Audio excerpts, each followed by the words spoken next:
What's up, guys? It's D22-soso, Wayne Chung of the Professional Gamer Podcast. This is my VIP guest, Brian Weissman. Hi, guys.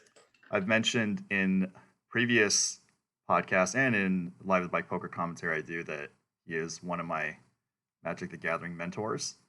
You have so many accolades, I don't even know. So in the beginning, we were in Palo Alto, and around 1996, 95, 96, like I met you. You were already like, kind of the alpha guy in Magic. You were the creator of the deck, Blue White Control, and then you did well in the Pro Tours. You were one of the early pioneers of professional gaming in that era, and then you moved on to, I think, Diablo 2. Not as a professional thing. Diablo, I mean, it wasn't initially a professional thing. It began obviously as just a gaming endeavor. I played Diablo 1 ton, as did pretty much every person, every male of my generation. But when Diablo 2 came out, I think it came out in 1999. I was just immediately sucked into that game. But I only played it as a gaming endeavor for a while. And in fact, it wasn't until, I want to say like late 1999, early 2000, when I got a frantic phone call from a very good friend of mine, someone you know personally, Matt Place, who was another pro gamer of my era. Phenomenal guy, amazing game designer, and one of my best friends. And he called me up and he said, "Brian, you're not going to believe this. Go on eBay. People are selling items for Diablo 2 on eBay," which was the first thing I'd ever heard. And I guess there had been a few bits of precedent established prior to the Diablo secondary market for items, digital items in online games. I think maybe EverQuest was the first. And I think Ultima Online as well maybe had itemization and a secondary market too. But Diablo 2 was my first awareness that was actually a thing. And it's funny, I've told this story so many times over the years, but to people of modern sensibilities, if you were born in the last 20, 25 years, you've grown up with mobile gaming as a thing, probably. And certainly you've grown up with the free-to-play freemium model for games, where all games are essentially monetized through things that are bought and sold inside the context of the game. But in 1999 and 2000, that was totally unheard of. I mean, the internet as we know it was still really, really pretty nascent. It was only about 3 or 4 years old at that point. In terms of the commercialization, commercialization and a broadly distributed web browser, which is kind of what really brought the internet out of the sort of out of the niche of just being kind of a thing that only geeks and nerds and people directly connected to tech knew about, and into the mainstream. It was really the internet went through its giant renaissance in like 1997, 1998, and so on. So it took a little while for secondary markets to develop around games, but Diablo 2's secondary market was sort of one of the first big, enormous secondary markets that attracted outside attention, specifically from me and from a number of other people that I knew. But I mean, I guess Magic Online came out right around that time, and I remember it was I think right around 2000, actually, 1999, 2000. I mean, I could double check that. But it was really controversial at the time when their business model was selling digital cards. People freaked out about that, and they said, "What the hell are you doing? That's so greedy. Like, why on earth would I pay $295 for a digital pack when that's the same price as a physical pack? And for you guys, that's obviously price gouging. It doesn't cost you anything to produce a digital pack. I can understand paying $295 because there's all these costs associated with creating a physical product. But people were really, really pissed off about the notion that Wizards of the Coast wanted to charge full retail price for digital packs. And so they had to create this bizarre redemption program. I'd be shocked if anybody ever actually used that. You remember that? I remember that. If you get a full set, you get to redeem it, right? Right. You could turn in your full set of digital cards for physical cards. Like, I mean, it's totally useless, right? Because most of the cards in a set have no value. And to go through the trouble of accumulating an entire digital set of some random set, like whatever was available at the time, Scourge or Mercadian Masks or something. That was, one of the first sets. I think it was, it might've been Invasion. Yeah. Invasion, Planeshift Apocalypse, I think were the sets that were online when it first came out. Yeah. But yeah. I mean, who knows how many people actually did that redemption? And I don't even know if they probably discontinued it. I do. We know one, Yubin Tao, but he would collect sets. Because he collected sets because you could buy them for cheap on tickets, and then he would resell them in physical form.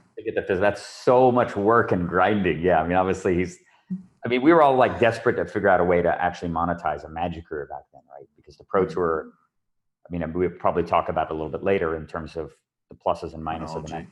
Magic Pro Tour. But yeah, I mean, this speaks to what we were talking about before, that our sort of respective professional gaming careers were decades too early. Because Let's start from your Magic career because let's do everything chronologically. yeah, So when did you get into Magic? Because I got in a little bit after you, and I was doing real time games are my forte, so to say, and it was kind of like when I took breaks in real time games, that's when I would play Magic and got introduced to you. I see. For me, my big gaming endeavor was actually a real-time game before Magic came out. It was the game Street Fighter, which I think I told you about. I was a Yeah. competitive Street Fighter player as much as you could be that in the early 1990s through the late part of my high school and then at the beginning of my college as well. This was like if for people who are Street Fighter aficionados, and if there are gamers watching this, there are probably people who care about this, obviously, and have followed the chronology of those games. But in 1992, the version of Street Fighter that was out was actually my favorite version of the game. It was Super Street Fighter 2. Yeah, it was just called Super Street Fighter 2. So the original game was, well, obviously there was original Street Fighter, which is just garbage. But Street Fighter 2 came out in, I think, around 1989 or 1990, and was followed subsequently by Champion Edition, then by Hyper Fighting. And then the version that came out after that, the first official version that came out, was called Super Street Fighter 2.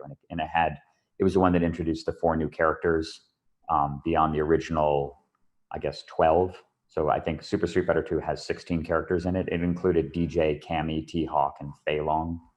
And the game has balance issues, and it is very slow, which is something I liked about it. But it was an amazing game. And it was, for me, that was the first time to really devote a lot of my time, particularly because I was out of high school now and I actually could spend more time doing this. So I threw a lot of time at Super Street Fighter 2.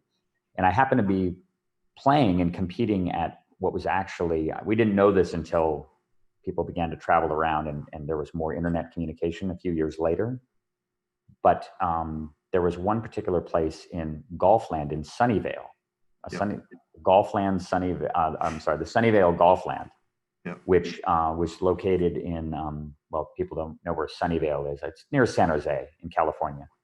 And it just happened to be the nexus for Super Street Fighter 2 play in all of Northern California, which by extension made it the nexus of Street Fighter play pretty much for the entire United States. There was one pocket of really, really good players down in Southern California, where a couple of really legendary players also were competing.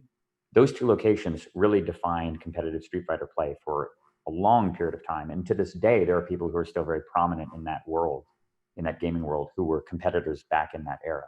So I was objectively not anywhere near one of the best players there. I would say I was probably top 12 maybe on a good day, because there were a lot of extremely good players. But because of who I competed against, I had prodigious skill relative to most other pockets of players, because just like in Magic and in many other games, you can only get a little bit better than the people you compete against. You can't really get a ton better unless you go up against more stalwart competition. It's just too hard.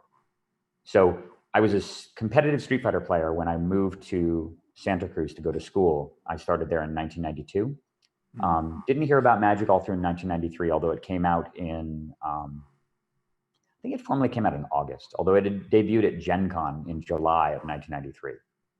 But as a consequence of the fact that the company that was producing it, Wizards of the Coast, which is actually, you can almost see it from my house out that way, in Renton, Wizards of the Coast was a tiny little company that was started by a guy named Peter Atkinson, who was a gamer himself, and he didn't have a lot of resources. So he was looking for products to go and promote to increase his business. And he happened to have struck up a friendship with Magic's creator, a guy named Richard Garfield.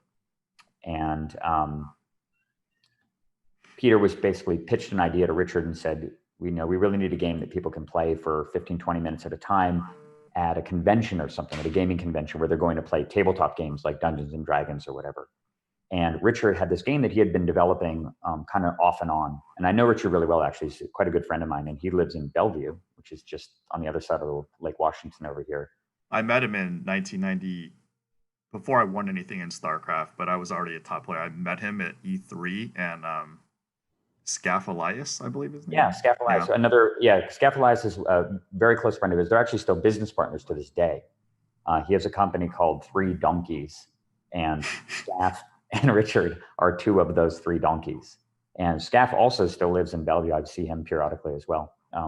Scaff's role in his primary role as far as Magic is concerned, in addition to being one of the initial developers, one of the initial testers of the alpha set, helped with the development of early Magic sets. But Scaff's main contribution was that he was the guy who's credited with coming up with the Pro Tour, which in 1996 seemed like a really big, a tough sell, particularly because Magic the Gathering, anybody that's ever, I saw these actually a couple of days ago, unfortunately, but one of the biggest conundrums facing the company, Wizards of the Coast, was how do we promote this game to the masses? Because Magic pretty much propagated virally through the early internet. That's how most people found out about it. But of course, you didn't really have much of the internet until 1996, 1997. And the game came out in 1993. 95, at least in Palo Alto, and you went to Palo Alto High School, I went to Gunn High School. That's where it was already on the uptrend, and it just, the first 5 years skyrocketed. Yeah. On what was called the Usenet at the time. And so for people who use the internet today generally have no inkling of the way that the internet looked before it was a website that you would log into, before there were browsers like Firefox, for example, or Chrome or Safari or whatever. When you logged into the internet before, you would log in with your modem and you'd have to type in this very intricate long address for a particular news group or discussion that you wanted to go and converse about. So in the case of Magic, you had to know that you would log into rec.games.tradingcards.deckmaster.magic.marketplace or .strategy or something. You had to type all that in just to get access to talk to people about the game. So it's really, really very, very hard for anybody who wasn't extremely internet savvy to even tap into that world at all to learn anything about it. So I didn't do anything related to the internet at all and Magic itself for quite a while, for a couple of years. And there were, people were playing Street Fighter competitively and people were talking about Street Fighter strategy on the Usenet as well, which I didn't know anything about. And obviously there was a big overlap between those demographics. But when I went to Santa Cruz, getting back to what I was saying about the game coming out in I think formally in July, and then it debuted at Gen Con with a set called Alpha, which they were barely able to print at all because Wizards of the Coast was a tiny little company. And a lot of people look back at the early Magic sets, Alpha, Beta, Unlimited, Arabian Nights, Legends, and so on, and they go, or Antiquities, and they go, why the hell did they make more of this stuff? Clearly they could sell every single pack that they produced times 10, and they didn't hardly make anything. And it was entirely just economics. It was basically the fact that they wanted to print more, but they literally spent every single dollar that they had. So when they printed Alpha, they took all the money they made from Alpha and they printed Beta with that. And they took all the money from Beta and they printed Unlimited and Arabians and so on. And in fact, I had lunch with Peter Atkinson, the former CEO and founder of Wizards of the Coast, about a year ago. And he relayed several really cool stories to me about the very early parts of the early days of the game. One of them was he asked me to guess how much they spent collectively on the entire print run of Arabian Nights, what the entire print run of Arabian Nights cost. If you had to hazard a guess, what would you guess? It cost them to make every single card that they printed for that set. I couldn't even guess. $8,000. It's a low ball.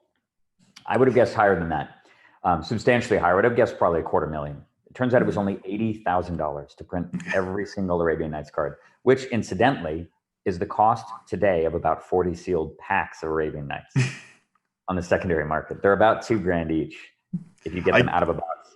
I guess really low because you said they were like leveraging, so it was. Oh yeah, they were everything was just rolled back in.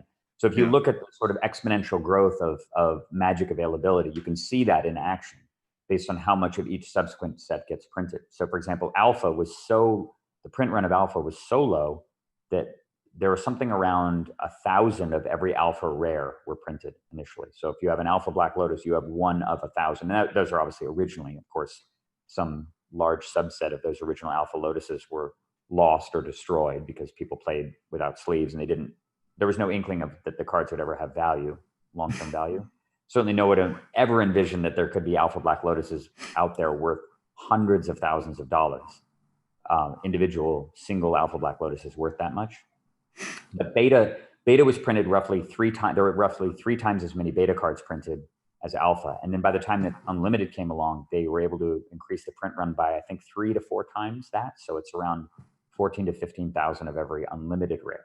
But Arabian Nights had a tiny little print run compared to it. I remember when Legends came out, and I was going to UC Santa Cruz at the time. They were rationing Legends to 2 packs per person, and there was a line that went all the way through the Santa Cruz downtown for people to line up to buy 2 packs, and people were bribing people on the street to go in and buy them 2 packs and so on, because everyone was so starved for product. So if we remember in Legends, Superstars, which is now Channel Fireball, owned by John Sasso, Mana Drain, one of the key cards in Legends, John Sasso sold it for 75 cents, and everyone was in uproar. How can an uncommon be 75 cents? How outrageous that was. Insane. Yeah. Well, Mana Drain, I mean, obviously it's one of those cards like Sarah Angel and Soul Ring that people were incredulous about the fact that because at the very beginning, no one even knew what rarities were. None of the rarities were published. Nowadays, obviously, spoilers come out weeks in advance of the set coming out. Everything has an expansion symbol and a color.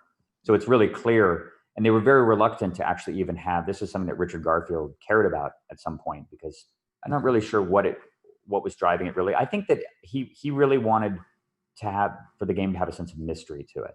And he felt like disclosing spoilers and disclosing rarities removed that sense of mystery from the whole process of opening up booster packs, which I'm sure you experienced. I remember this myself, opening up packs and seeing cards I'd never seen before, and really, it was palpably exciting.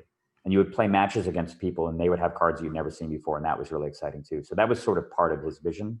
And I think that not having rarities that were clearly communicated to the player was part of that. So people would look at cards like Soul Ring and Sarah Angel, 2 of the best cards in Alpha, and Icy Manipulator and Demonic Tutor, and they would go, what? This is so good. This clearly has to be a rare card.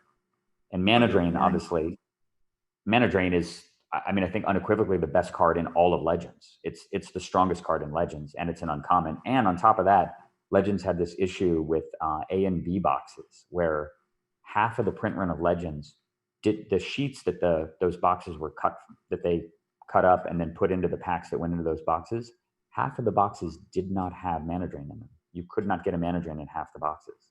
The other half had double the number of Mana Drains that you normally would have expected. But yeah, because they just had this weird collation error to this day, all the Legends boxes still have it. And there's no way to tell. There's literally no way to tell, as far as I know, if you have an A or a B box. Maybe it's the serial number on the bottom, because it's probably correlated to that about when it was made. I don't know. The quality control in the early days of the game was just abysmal. I mean, utterly abysmal. The fact that Alpha was just missing 2 cards. It's missing Volcanic Island and Circle Protection Black. They're just not in the set. But anyway, so to get back to your initial question, 1994 rolls around, and I haven't heard of the game. I'm still competing in Street Fighter all the time. And because I was living in Santa Cruz. Santa Cruz is, it's 2 or 3 bus rides and a train ride away from my hometown, which is Palo Alto. Of course, obviously you're very familiar with Palo Alto because we played there a ton. And I used to go on weekends to commute back to Palo Alto to see my girlfriend at the time. And on one of those weekends in January of 1994, I attended a friend of mine's birthday party, who was turning, I guess, 20 or 21 at the time. I think he was turning 20. And one of our mutual friends had been introduced to Magic about a month beforehand. I'm not sure how, but he brought 2 starter decks of Unlimited as a birthday present from my friend, who was the birthday boy. And he brought his own collection, and 4 of them sat on the floor of the birthday boy's bedroom at his house and started playing a game of Magic, a 4-way game of Magic, while I kind of watched from the sidelines. And they were playing and playing and playing, and I had no interest in it at all, zero, because we had all these outdoor activities planned. We were planning on playing, I don't know, capture the flag. We had like physical activities planned outdoors. I think Ultimate Frisbee possibly. And the game was just dragging on and on and on and on. It went on for over an hour. And finally, after they finished their first game and started playing another one, I kind of said, all right, well, maybe I should try it myself. So I convinced one of my friends to go downstairs and play an introductory game of Magic with me on a kitchen table in my friend's kitchen. And I won my first game of Magic, and I felt like there was something here. Like it immediately resonated with me. Something clicked, and I was really interested in it. So I didn't have a lot of money at the time, but I went down to a local comic store called Comics and Comics in South Palo Alto. Do you remember where California Avenue is? Yes, I do. Yeah. There's two main downtowns in Palo Alto, in the north and the south. And I guess the southern downtown is California Avenue. Yeah. And Comics and Comics was there, and they just happened to have unlimited starters when almost no stores had them, which was a real stroke of luck, actually, in retrospect, because at that point, nearly the whole world was sold out of Magic product. It was almost impossible to find. Wow. But I bought 2 starters, and in one of the first starter, I got a Royal Assassin, which was a really, really big deal. Royal Assassin was one of the first 2 made long before anyone cared about Black Lotus. Royal Assassin was one of the 2 cards you really, really wanted to get. Yeah, that and Shivan Dragon, of course. And I took my cards and I went back to Santa Cruz, and my first thought was, I need to show this to my really, really good friend, this guy named Matt Wallace, who I don't think you ever met, actually. I don't know if you ever met Matt. Doesn't sound familiar. Well, Matt and I met playing competitive Street Fighter. So we were friends in the context of playing Street Fighter together. And I knew that based on Matt's analytical mind and his general gaming skills, that he would really, really love Magic too. And so I introduced him to the game as expected. He totally loved it. And most importantly, he had disposable income and a car. Critical. I didn't have a car. I didn't even have a driver's license. So I was really, really limited in my ability to move around, which was a problem because at the time it was so difficult to even find cards anywhere on Earth. It was so tough to find them. People had them in their collections and you could trade, but people were really reluctant to trade because there was no defined value for anything. So there was no universal agreement about what anything was worth.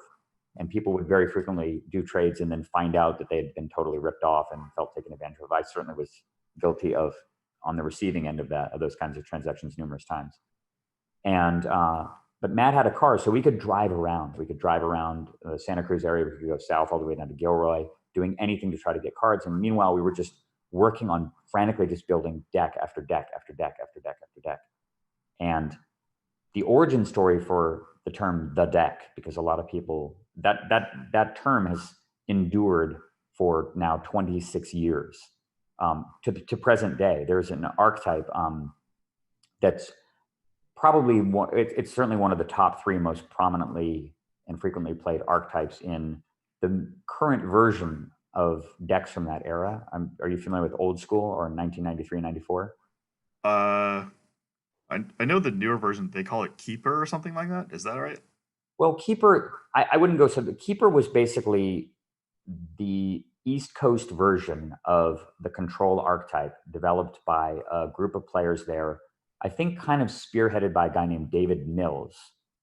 But the other people, the name, yeah. Yeah, the other people who were sort of associated with that play group were a guy named Peter Lyer, a guy named Donnie Gallitz, but most famously Mike Long, the infamous Mike Long, pro Magic player from that era, obviously Hall of Fame candidate who has been rebuffed by the Hall of Fame countless times. There's obviously its own set of controversy about that. Mike Long, clearly the most accomplished Magic player on the planet who is not in the Magic the Gathering Pro Tour Hall of Fame. But anyway, those guys developed their own version of Control. And let's go back to your topic. Yeah. That's just so we'll digress and go back to the original of the deck. So the original deck that earned the moniker The Deck was co-developed by Matt and me for running in the run-up to an event that was held, I think, in May of 1994. A huge tournament held in San Francisco called Manifest. And I guess Manifest, that was the first time that Manifest had been held specifically for Magic, because obviously in May of 1993, the game hadn't come out yet. So in the run-up to the event, Matt and I had been really working frantically for, at that point, I guess 3 or 4 months we were doing nothing else as we were college students, but we were really doing nothing else but just playing Magic all day long and trying every sort of thing. And we had run the gamut of all these different strategies. We had built a deck around land destruction. It was called the land destruction deck. We had built a deck around Chain Lightning and Lightning Bolt and Sonic Blast and Black Vice and Stormseeker that we called the direct damage deck. And we had built the protection deck, which was basically just a bunch of circles of protection and moats and abysses, and basically trying to build this crazy fortress that just locked your opponent out of the game. And then we had built the permission deck, which was a mono blue thing that just had every counterspell that we owned. And we had tried all of these different iterations, but gradually began to figure out these sort of fundamental underlying mechanics in Magic that kind of came up over and over and over again in our testing. Certainly it indicated the color blue had a big advantage over all the other colors in the game. That was readily apparent fairly early on, but we weren't we weren't quite sure of exactly what it was. We couldn't really put our finger on it. But what I started to notice was that in game after game after game that Matt and I played, the person who wound up drawing the most cards throughout the game tended to win. It wasn't a certainty, but if you drew more cards than your opponent, you tended to win the game, and it didn't really tend to matter how you accomplished that goal. And so to further that aim, we really started focusing on things that dealt directly with the card advantage, as it came to be known, the card advantage aspect of the game. Either drawing more cards than your opponent or making your opponent discard lots of cards, because we actually were able to sort of make the mental leap that cards, it's sort of analogous to poker, about how money you save on a bet is the same thing as money earned. They're interchangeable. And in Magic, it's not exactly that cut and dry, but making your opponent discard is almost as powerful as drawing extra cards. Yeah. And sometimes it's way more powerful depending on the timing. Card drawing is more consistently powerful throughout the game, but discard is overwhelmingly powerful at the start of the game before your opponent gets a mana based and gets fortified in the game. They're actually able to do anything. And at the time, there were 2 key cards that were unrestricted based on the restricted list of the day. And they had actually, even without really having the internet, the restricted list that was curated by Wizards of the Coast had kind of made its way out into the ecosystem. And so, for example, the Black Lotus at that point was understood as a restricted card. So were the Moxes. But there were 2 huge outliers. One of them was the Library of Alexandria, which is an absurd land. It's not the most powerful land ever printed, because they made some crazier lands later. But in the context of the game of the day, it's easily the strongest. It's probably the purely strongest card in the format, period. At least in terms of raw power. I don't think it's the best card, and that's sort of a semantic debate between the best and the strongest. Do you remember your nickname for it? What was it? You called it the cheater card. Yeah, I mean, you call it whatever you want. I mean, to this day, I have mostly a hate relationship with the card. I can't stand it, honestly, because I find it more than anything in the contemporary version of constructed Magic from that era, which I mentioned before is called old school or 93, 94 Magic. The Library of Alexandria is still a ubiquitous problem. It's in most decks, and it counterfeits a sizable portion of games. It just shows up, and one person just runs away with the game from turn 1 while the other person just watches them draw 2 cards a turn. But the card basically, it taps to add 1 generic mana. It was known as colorless mana back in the day.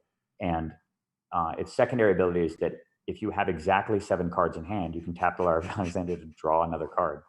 And because consistently the most important thing you do every single turn in a game of Magic is draw that card at the beginning of the turn, this singular land allows you to take 2 turns to every one of your opponent's 1 turns, which is just absolutely ridiculous in general, and particularly for the cost of a single land drop. It barely costs you anything to even include it in your deck. So Library was unrestricted. You could play with 4 copies in your deck at the time. And then on the opposite side of the coin, there was a black sorcery called Mind Twist, which was an initial black mana to start, and then whatever additional mana you invest in the card are random cards that your opponent has to discard. So early in the game, if you go turn 1, land, Soul Ring, Black Lotus, you Mind Twist them for 4 on the first turn. They only start with 7 cards. They lose 4 of them at random. That could be all of their resources. You know, they kept a great hand that has 3 land in it, and you Mind Twist away all 3 land. They literally can do nothing. So getting back to what I was saying about how discard at the beginning of the game is overwhelmingly strong. Well, Mind Twist was unrestricted too. You could play with 4 copies of that as well. So Matt and I put together this deck that had 4 Libraries of Alexandria and 4 copies of Mind Twist and 4 copies of Mana Vault, which was also unrestricted at the time, a 1 mana artifact that you can, as a one-time thing, can tap it to make 3. So it puts you 2 mana ahead of where you currently are. So 4 Mana Vaults, 4 Mind Twists, 4 Libraries. The rest doesn't even really matter. So many of the games you would just hand destroy your opponent utterly on the first, like turn 1 or turn 2. You would take almost all the cards out of their hand. Meanwhile, you'd be drawing 2 or 3 cards a turn because you could play multiple libraries. And you would bury the opponent almost immediately in this avalanche of card advantage and discard. And so we put this deck together, and it was so overwhelmingly insane. None of the people in our play group in Santa Cruz wanted to play against it. Matt, and all the test games that Matt and I played against, nothing could even touch it. It was absolutely invincible. And lacking a particular way to describe what it was doing, we had made the direct damage deck, the protection deck, the land destruction deck. And we just said, let's just call this thing the deck, because that's what it is. It's just the deck. This deck is just, it beats everything, and there's no real superlative to describe it. And about 2 or 3 weeks later, Manifest happened. Matt actually went, because we didn't have, between us, we didn't have 8 Libraries of Alexandria and 8 Mind Twists. We only had like 5 and 6. We decided that one of us would take the deck to this event to represent our brain trust. And we rolled a 20-sided die to see who would go, and Matt won the die roll. So he went to Manifest and, as expected, destroyed everyone in the entire event. Undefeated through the entire event. Like, I don't know how many rounds, because it was a gigantic event, 12 or 13 rounds, destroyed every single person quite effortlessly, and won the event, which was a big deal. But then a really big turning point happened shortly afterward. Matt decided that he wanted to leave UC Santa Cruz because he had an opportunity to go work in the pretty much brand new internet service provider industry, which was springing up in the Bay Area. And he's a really technically savvy guy, and he was offered a really, really good position at a brand new startup, an ISP, I think called Netcom at the time. And so he dropped out of Santa Cruz and went to go work at Netcom, and he left me to my own devices. And right afterward, in the summer of 1994, both Library of Alexandria and Mind Twist got restricted. So the deck, as it stood, the version that Matt and I had built together, was now obsolete. And I was left basically in a position where I wanted to try to recreate that dominance, to kind of recreate that overwhelming effect. And so I started looking around among the other cards that were available at the time for things that could actually replicate that effect. And I touched on the 2 cards, Disrupting Scepter and Jam Day Tome, which nobody had used up to that point, really, and decided that those 2 cards would kind of form the backbone of my strategy. And I had been fine-tuning it as well, removing creatures and doing a bunch of things. And singularly, on my own, over the span of the next 2.5 months, 3 months, developed what really became the deck as it propagated virally through the entire Magic world. Shortly after an event called, I think it was called Dundracon. Yeah, I believe it was called Dundracon, which took place a little bit after the summer. It was right after The Dark came out. It was like a couple of weeks after the set The Dark came out. But I took the deck in its version to Dundracon and won the event. And nobody had seen, and it was a huge event, 512 entrants or something, 2 days of 256 person. I think it was single elim. It was nuts. I don't even think it was Swiss. But anyway, steamrolled through the whole event, and there were 2 Wizards of the Coast representatives at that event to sort of oversee it, because it was one of the biggest Magic events that had ever happened. And after I won it, they came over and wanted to talk to me about the deck that I was using. And they could not believe that it only had 2 Sarah Angels as its win conditions and a Brain Geyser. They just were utterly astonished. Nobody had ever seen a deck like that was that consistent, that could win over and over and over again in such a deterministic fashion with only 2 real ways to win the game. And so they interviewed me about it, and shortly afterward, the first mentions of the deck began to go viral on the Usenet at the time. It started to become a subject of discussions. I had a really good friend of mine who you may remember his name. Do you remember Paul Pantera? Name sounds familiar. He was sort of like the first, because Paul Pantera worked for Sun Microsystems, and he was connected to the internet in the early days. You know, he was really big and active on the Usenet, and he also had one of the first websites that sold Magic cards, a place called collectmart.com, which mattered a few years later when I actually worked for them for about a year. But anyway, Paul was sort of the original evangelist for Bay Area Magic on the internet. So he went online, and his posts, I've read them recently, actually, they're atrocious. They're so arrogant.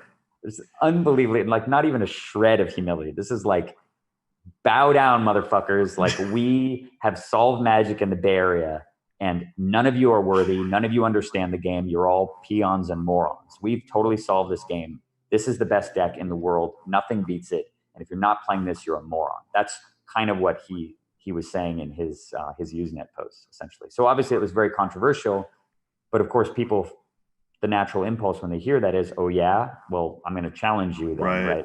Build your deck and show you how you're wrong. And of course, once everyone constructs this thing, they realize, Jesus Christ, this really is true. It just beats everything. Because at the time, what the deck fundamentally did was just so advanced compared to where everybody else was in terms of their fundamental understanding of Magic, that nothing really could objectively compete with it, and couldn't for many years, actually. In fact, I'd say that it wasn't until Ice Age came along that there really was a kind of viable way to play Magic besides Control in what at the time was called Type 1. But and then different pockets of players, the country and the world, developed their own spins on this concept, and that's where Keeper came along. So the New England guys presumably saw this deck list and thought that it could be accomplished in a different way. They probably said, well, why use creatures at all? Because their deck had no creatures. The reason why it was called Keepers, because they would kill you with Millstone. Millstone, yeah, I figured. Yeah. And they had a card called Elemental Augury, which was printed in Ice Age. And with Elemental Augury, you could deny. You look at the top 3 cards of either library and you can reorder them. So with Augury and Millstone, you can pretty much guarantee your opponent draws nothing but mana for the rest of the game. Okay. So that's why it would keep you in that position indefinitely while you kind of just watch your deck get ground to nothing. So, I'm West Coast. I support you. This is even before I entered the story. So keep going. This is awesome. Yeah. So anyway, and then basically, I think in 1995 or 1996, it had to have been 1995. One of the very first Magic-related websites, the Magic Dojo, came along. I remember. Yeah. For its day, the Magic Dojo was the source of everything related to Magic. There was no place on Earth where there was more kind of consolidation of theory, strategy, deck construction, tournament reports, card analysis, kind of everything related to the game was all consolidated on that website. And there was a guy named Rob Hahn, who I think he was just an undergrad. He might have been a graduate student out back east. And I don't remember where Rob Hahn came from. Really, really nice guy. And he put together this sort of transformational essay that he called The Schools of Magic, which you probably read. And he summarily edited it and revised it in the subsequent years. But the Schools of Magic article basically tried to outline the kind of fundamental, almost like martial arts, what his analogy was like. But he had basically there were 3 or 4, it might have been like 4 or 5 pillars of Magic that kind of, these decks sort of encapsulate specific ideas that are more deep and fundamental underlying archetypes in Magic. So we had like a deck that was demonstrative of sort of the weenie aggro concept. He had the land destruction deck. He had the put out big creatures and disrupt their hand version deck. And then of course he had the consummate control deck personified in the deck itself. And he had names ascribed to each one of these deck types as well. So there was the Handelman deck, the Masonette deck. This predated the famous Sly deck, of course, which was kind of the really big viral, the original aggro deck, certainly red-based aggro deck. And then, of course, there was the deck, which was associated with my name. So it was the Rob Hahn's article, Paul Pantera's advocacy, and the kind of confluence of all those things that really thrust my name, the sort of Weissman name and attached to this deck, to the forefront of Magic's propagation on the early internet around the whole world. So my name was always sort of inextricably linked to that, and people always sort of associated my name with this archetype going all the way into the present. I was more of a dilettante during that time, so I would hear word of mouth. So like when I went to Superstars, like John Sasso would mention it, like Ilya Balin, Jeff Simino, and I'm recently in contact with Roger Ver, so shout out to him. He's I guess you mentioned that you were talking about Roger in a podcast from a couple of days ago. Or... Yeah, we're gonna do one of it anyway. So I heard Roger. From. He made a pro tour, man. He made a pro tour. But I heard about you through them, not like the dojo. And I think by the time I saw the dojo, it was already reasonably developed. And I did see your name there, but I think I had already met you before I even saw your name on there. Yeah, I think so. I mean, we overlapped like crazy, right? I mean, we were playing in the same place because I was at UC Santa Cruz through, I want to say like mid 1995. And then I took a leave of absence because Magic was just consuming all my time and it was just incompatible with continuing to go to school. And then I lived in the Bay Area. I was actually living in Cupertino, and I was living with my friend Matt Wallace, the guy who went to work for Netcom. He and I were roommates, but he wasn't playing Magic anymore at all. He barely even had a collection. He had completely left the game behind and did not care about it. But I was playing full time. Yeah. Do you remember, what was the place called? Uvintown, Way St. Sweet. Yes, Wrinkle in Time. I never went there, but I heard about it. But there was also a place to play. And of course, a place. Yeah, who could forget a place to play, right? That was the. I was in Palo Alto, so I didn't go to the San Jose location that often. But I went to Match Play, which became Neutral Grounds. Yeah, well, and that was the place in Mountain View. Yeah. That place that was at the San Antonio Shopping Center, which really kind of became the nexus of Magic once places like a place to play and Wrinkle in Time closed down, which was a few years later. So I don't remember the articles so much. I mean, I know I've read articles that you've written and, you know, the dojo stuff, but really it's just like interactions with you.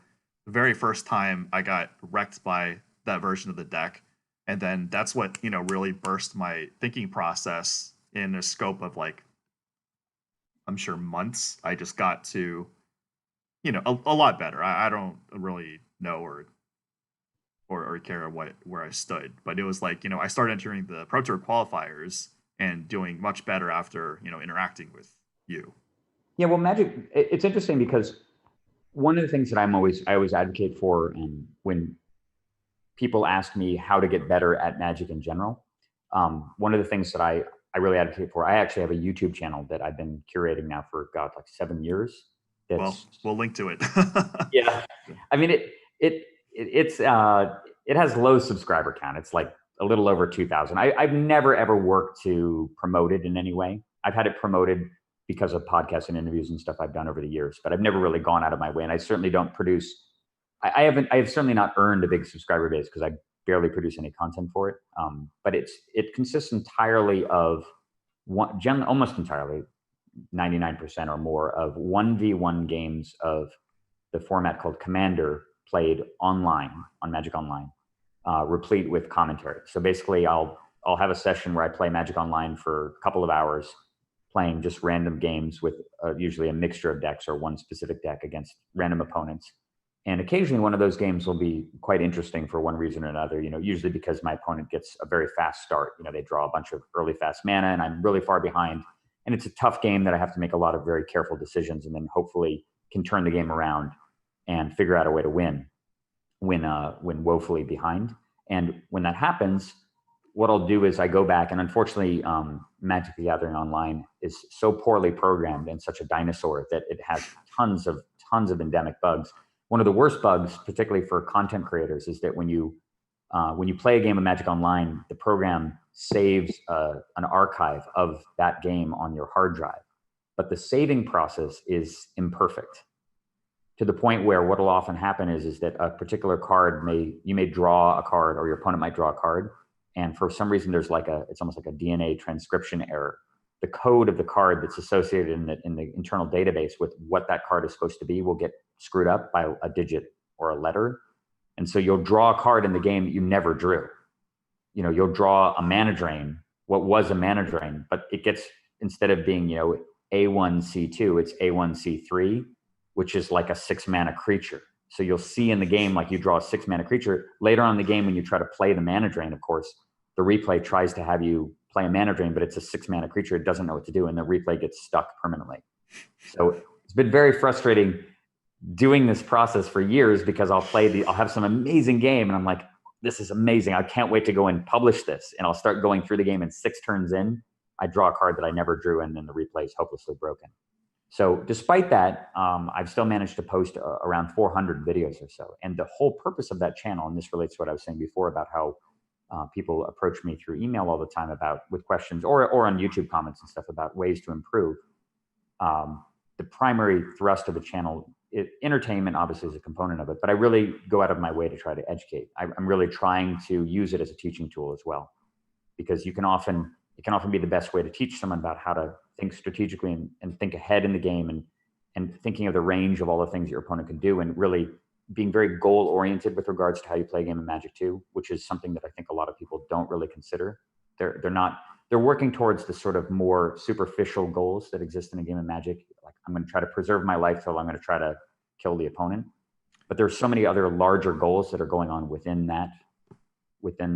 that framework that you really should be focusing on. And when you're focused on those goals, the other stuff just sort of happens automatically by extension of doing the right things. This is sort of like the fundamental strategy of why the deck works.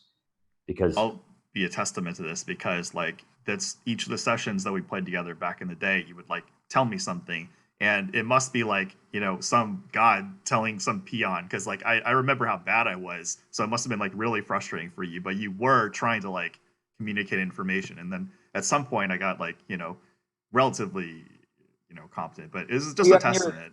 Yeah, you're a super smart person, and you're also a great gamer. So a lot of that stuff would sort of just naturally click in your head quite quickly. And I've revised and changed my teach. I'm sure that back when, you met me when I was in my early 20s, I was a great deal less patient and yes, but at the same time, it was very obvious that you meant well. And I recount these stories like I was in a Type 1 tournament, and I like when I mention people, like, say you, like people think I'm like name dropping, but I'm more of just like tributing, like that you had a big impact on my development. Well, there's a difference between an homage and and simply just sort of cynically using someone's name in an effort to promote yourself, right? They're very different things, and I totally get that, and I certainly appreciate the advocacy. And I've run into plenty of people over the years who have said sort of similar things. You remember Chris Cade, I imagine. Yes, I remember Chris Cade. I bumped into Chris Cade, out of the blue at Grand Prix or Magic Fest Las Vegas last year in August. It was literally seconds after I had just won the old school event there, the old school championship, and I saw that on Twitter. Yeah. Yeah, that was. It turned into a horrible debacle, but for about an hour, it was really great. And in that hour, Chris came up to me, and I hadn't seen him in forever. This guy walks up. He's got a receding hairline, and he looks like he's in his 40s, but he's familiar. And I said, "Oh my God, is that Chris Cade? I can't believe it." And I gave him a big hug, and he was there with his son. And one of the first things he did was he told his son, he said, "This is, Brian Weissman, who was instrumental in really framing my fundamental understanding of Magic and really teaching me how to play it at a deep level," which was obviously very flattering to hear. And I've heard similar things over the years from people. Obviously, I was a competitor foremost, and so because I was a competitor, it was kind of incumbent on me to try to balance teaching and advocacy for the game with also trying to kind of still keep a bit of an advantage. But I think I've learned something about myself over the years that I really do enjoy teaching. I really love it, particularly obviously in the context of Magic, of things I understand well. But for example, on Saturday, I'm hosting for the first time a clinic for the sport disc golf, which is something I've been playing avidly for about 15 years. I didn't play it particularly well, I think, until more recently, but I've really, really come to understand a lot of deep and fundamental things about biomechanics and human physiology in terms of how it relates to throwing a golf disc well, and really have felt like I've given impromptu lessons to dozens of people over the last few months and felt like it was time to actually do something formal. And I really, really enjoy the process of teaching. So I think that even though I had this sort of deeply habituated behavior of wanting to kind of keep my secrets to myself in order to profit from them, literally monetarily, because if you remember back in the day, we played for Ante and stuff, and I wasn't involved in that, but yeah, well, money drafts came later. Ante gave way to money drafts, but people always felt a compulsion, like we want to put some stakes on the outcome of the game. Originally, it was ante, and it wasn't ante in the conventional sense. It wasn't ante like we randomly cut each other's decks, and that's the ante. That's the wager. I remember. Yeah, this is definitely after I met you, but I think it was just about the transition. You guys would guys would play for cards, right? That's exactly right. You would have a trade binder, and you'd also have an ante binder. They were often the same thing for a lot of people. But your ante binder, you would basically present it to your opponent, and you would look through and you'd go, okay, well, I'd like to play for your Beta Tundra. And your opponent would go through your binder, and they'd go, I know, let's play for this revised fork, which was literally an ante that I contested against a guy from Southern California, a guy named Les Douglas. Beta Tundra his Beta Tundra versus my revised fork. We ran that several times, and I won every game. And I actually still have those Beta Tundras, which is amazing. But anyway, even though obviously it was advantageous to harbor secrets, I still found that I really enjoyed kind of expressing my vision for the game and really explaining to people everything that I had learned about it. So I shared that in conversations like with people like you, also through articles, some interviews and stuff. But I mean, obviously the conduits to spread this information were very limited at the time. I didn't really start writing any articles for the internet for a while. I kind of let other people do that for me. And then gradually enough people approached me. I started doing some commentary and so on threads that people had started. And then there were a few articles, like I wrote an article for The Duelist. That's the Duelist magazine was. I barely read that thing. So yeah, I think they made about 20, 25-ish. This is just a guess, but maybe 20 to 25 issues of that magazine that they physically published in paper form. And then gradually it just moved online. It was The Duelist online for a while. But there was an article that I wrote for that that was, I think may have just been called the deck, or or maybe it had the word. Oh, I think it was called Taking Card Advantage. It just jumped into my head. Let me Google that real quick. See if you can actually find it. Taking Card Advantage. Yeah, so like the personal lessons basically, or the personal advice. I think you were just trying to teach everybody, and I, just took it in. But like, I definitely got a lot. So basically, I didn't need to read the articles because they were all in your verbal lessons. You also, one thing that doesn't necessarily do you justice with these articles is you would teach me about physical tells for Magic as well. So I don't know how much you want to reveal, but oh, I'm happy to talk about it. I mean, I've talked about it extensively in some videos that I've done more recently. A good friend of mine, his name is Daniel Chiang, and he runs a company called VintageMagic.com, which is really one of the foremost purveyors of high-end cards for the old school format. So a lot. Oh, go ahead. Yeah, I think like at least the way you viewed me was definitely more of like mentor student, like not as competitive probably as you had. But one of the things is, and maybe you were through with competitions. I don't remember the exact era, and this is definitely still very competitive. Oh no, I mean like we're trying to win, but like I think at least what I felt the way you were teaching me was like you genuinely wanted me to get better, to like move on to things. I guess I don't know if it was so universal. No, I think so. I honestly think that with really anybody that I dealt, I never entered into a conversation with somebody where I had some sort of overt strategy of deceiving them, of telling them things that were not correct. If I was going to have a conversation with you about Magic, I'm going to lay it on the line. I'm not going to mince words, and I'm certainly not going to obfuscate what I know, because again, I have this overriding instinct to want to teach people.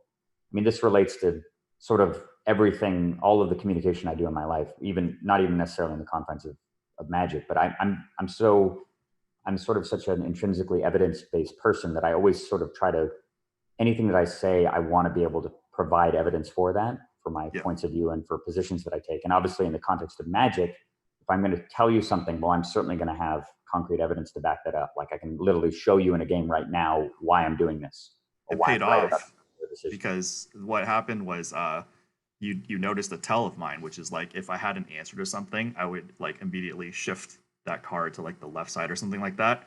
That came into play because when we were in a Pro Tour qualifier with the teams with Weissman, I noticed my opponent was an extrovert and he would constantly be watching for stuff. And a lot of the stuff that you taught me like years ago when I was actually like more trying, I corrected those throughout the years. So when I noticed he was like looking for stuff, I was able to manipulate the situation. And I know you commented, like I had a game where I think you might have thought my play was questionable. I had explosive growth with kicker.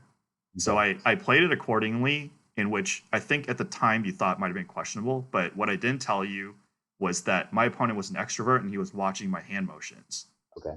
So I did something to pretend that I didn't have the card. So when I did it, and then he did a bad block, in which I think you were surprised, because I know you were sweating me that game. You were surprised he did a certain block, and then I got him like really bad with that. But so that was something that I never credited you for something you taught me like years ago, and then I executed it. Yeah, I mean, it certainly sounds like you sort of engineered that situation on your own. Perhaps you're giving me credit for it, but I mean, that's an awesome story. And I love that. That's obviously something that's really... You gave me a really hard time, but I remember I said, I'll tell you later, but I never did. You never did? Yeah. Yeah, I mean, obviously, it's always, whenever you're playing on a team, right, and it's down to one guy's match, and the outcome of your team effort is contingent on whether your opponent does play perfectly, or I'm sorry, not your opponent, but your teammate plays perfectly. And it's very easy to be hypercritical of their decisions, particularly because you're not inside their head. Yeah. So yeah, of course, I mean, I'll admit to certainly watching both you and Euban play and being like, what the fuck is happening here? Like, obviously these guys are nuts, but the results do speak for themselves to an extent. Yeah, that was quite a team, wasn't it? I'm just was thinking about that this afternoon. We made the Pro Tour and I punted, like, because, well, yeah, and it's not really an excuse, but it is a rationale. Magic's like, I mean, I'm Command and Conquer first, then Warcraft, then Starcraft. Magic's probably like my fourth game Fifth that I, tier. yeah, Yeah. fourth or fifth game. So like to me, it's like a kid in a candy store. Like I just want to learn. I'm not real. I want to win, but I'm not like, oh, this means this is like my identity. It's like something I'm very very interested in.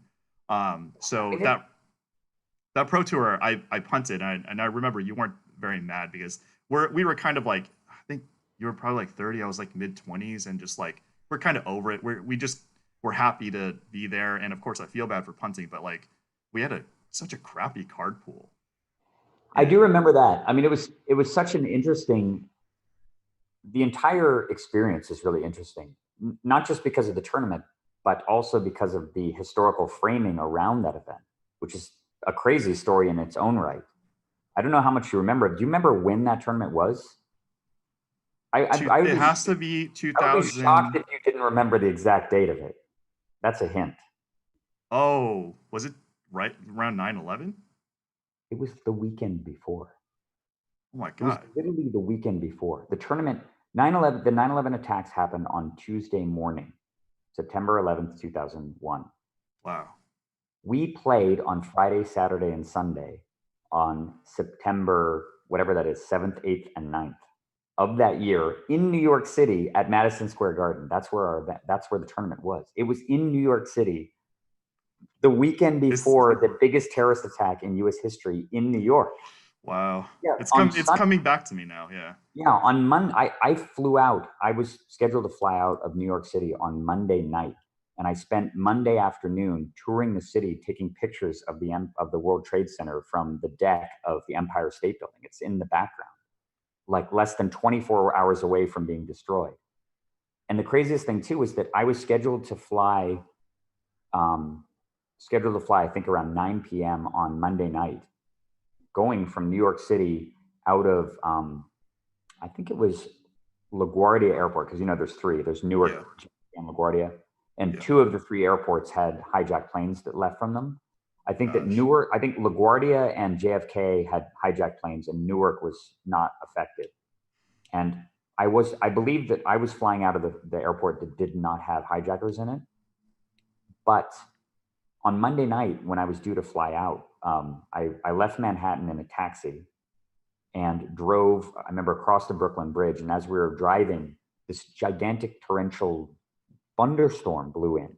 A really, really intense thunderstorm came in, late, I guess, early fall, late summer thunderstorm, blanketed the city in lightning and thunder and wind, and obviously deluged the airport. And we're sitting around in the airport and getting closer and closer and closer to the time to leave.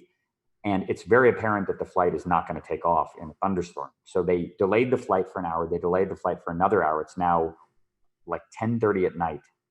Flight still hasn't left. This is Monday night on September 10th, 2001. They come over the loudspeaker and they finally announce that the flight has been canceled and it's going to be moved to the following morning. And so they ask everybody who's on the flight to go up to the little desk to check in to see about accommodations and possibly to get rescheduled to fly out of a different airport the following morning. And one of the flights that they were recommending that we take the following morning was out of JFK, a flight from New York to California out of JFK, which is literally what one of the hijacked planes was. Wow. The following morning on September 11th. And I remember going over to the payphone and calling my girlfriend's brother, who we were staying with at the time, and saying, we need to come back. We're going to spend the night in Manhattan and go back tomorrow morning to fly out. And while I was on the phone, I noticed a bunch of people kind of rush back to the desk. And so I put the phone down and went over, and they said that, well, the storm has cleared temporarily. There's a big hole in the clouds, and we're going to let some flights out, including yours, so you guys can leave. So we flew out. We left at about midnight on the morning of September 11th, like at 12:30 in the morning, and landed in California at whatever, 5 o'clock in the morning or something, and got back, and within a couple of hours got phone calls from people that were panicking about the fact that we had just flown back from New York to California. Yeah. So we were, incredibly. I mean, obviously the flight might've been different. There's no way to really know in retrospect, but as far as getting extremely close to that calamity without actually being in it, we got damn close. But that was the last Pro Tour that I played in. It was that team event with you two guys. And we got a bad card pool. I feel like we weren't prepared though. Like we just didn't practice at all. No, we did. Like we were all busy. Like, I don't remember what you were doing. I know you were hardcore busy. Hui had a job. I remember the event and I know what intense things were going on through my life. So I spent a lot of when these team events, and I qualify with Hui St. Shui and Steve Aldrich, rest in peace, Steve Aldrich, the year after. Remember that. And I'm the one who kind of dilettante prepares, and then I kind of give you guys intel what I think, and then I think you guys are more solid and veterans and more into the game. So then you kind of set the tone. I think when we were getting our card pool, you were the one basically distributing. Building the decks. I remember. I definitely remember that at the qualifier. That I kind of went through everything, and you guys kind of just deferred to me, and that's probably honestly almost the best way to do it. Yeah. Because if you don't do it that way, I don't even know if team events are a thing anymore. But if you ever play in a team event, it's way better to just sort of delegate that responsibility to one person, because otherwise you get this problem where you have two people, like two of the other guys are vying for no, I really want that in my deck. Give that to me, because they want to be winning more. But that's not the objective. You need to make 3 strong decks that are a 7 out of 10 rather than 1 10, 1 9, and 1 4. So a testament to you too is it's not like you hoard all the good cards. You really do try to allocate the best chances to win. And I probably have the most street personality out of all 3. So I could play anything, but aggro decks, I'll try to figure something out because I'm more experienced with those. So I think you knew what to. I don't remember the exact cards, but you did some micromanaged choices where you're this would be good for Wayne's deck, and then they actually did come up. I don't remember what it was. One of the cards was Repulse. You were playing blue white. You obviously Repulse is an amazing card. It would be great for you. And then I was playing 5-color green, and you forced me to splash for Repulse, and you were very insistent because I remember saying, no, it's okay. Repulse is an amazing card. Let's give it the blue white deck. You're like, no, trust me, and it did come into play many games. Yeah, totally, yeah. The card was completely insane in that archetype. But I'm splashing for it, and 5-color green and Invasion. Blue's not really the crucial, of a color. Because it doesn't have any of the fixing. Obviously the green is all the man. I mean, it has a couple of weird janky fixers, but that was such an incredible block. Do you remember what happened though about how I misregistered the deck and I left 2 cards off of my list? It was Emblazoned Golem and a Vindicate. I don't know how the fuck I remember this. When did we qualify? 2000? 2001? 2000 or 2001. In the qualifier. Yeah. And I remember 3rd round in or something, they did random deck checks and they looked at my list, and I just randomly left 2 of my best cards off my list. Emblazoned Golem and Vindicate were just not on my list. I did not record them, and I don't know how. I think they got lumped in with lands or something. So I had to start. I got a game loss. And I had to start every first game with 2 basic lands and 2 of my best cards in my sideboard. And we still won. I still went undefeated somehow. Yeah, I mean, I guess the other whatever 15 cards I was playing with were pretty damn good. They were. I remember you had Fact or Fiction, but just I mean, it's really good memories. And would have been 21 cards actually. Yeah. You mentioning the 9/11 thing is it's crazy because now that I think back, and there's so many things that have happened. I've been there for a lot of historical things that which is cool because now I'm on broadcast and doing podcasts that bring up we'll get into one in a bit, but definitely this event was just cool because I do remember the misregister, but it's just you, me and Hui, known each other for quite a long time, and it was just cool. I feel it was for people who moved on from Magic or whatever. I just finished competing in Starcraft, so it was a really painful process to me because real-time games meant so much to me, and it was a time where I'm just I can't do this anymore. I'm gonna get slower, and the money's not there. I had my fun. It's time to get back to real life. Was it just the APM thing that really pushed you away from it, or was the fact that it was just at the time there was no way to leverage being great at Starcraft into actually having a career? No, at that time, there was a chance to move to South Korea. I remember we talked about that, yeah, because South Korea, a decade ahead of its time with esports, they actually had a real thing going on there already. It was really complicated. Obviously, me being Asian, it already wasn't kosher, even though it's just I was in the Mercury News, I was in Wired. I was paying for everything. I had a job being the pioneer of Starcraft esports, Yeah. like to the public and a competitor. And you still had this career pressure from family.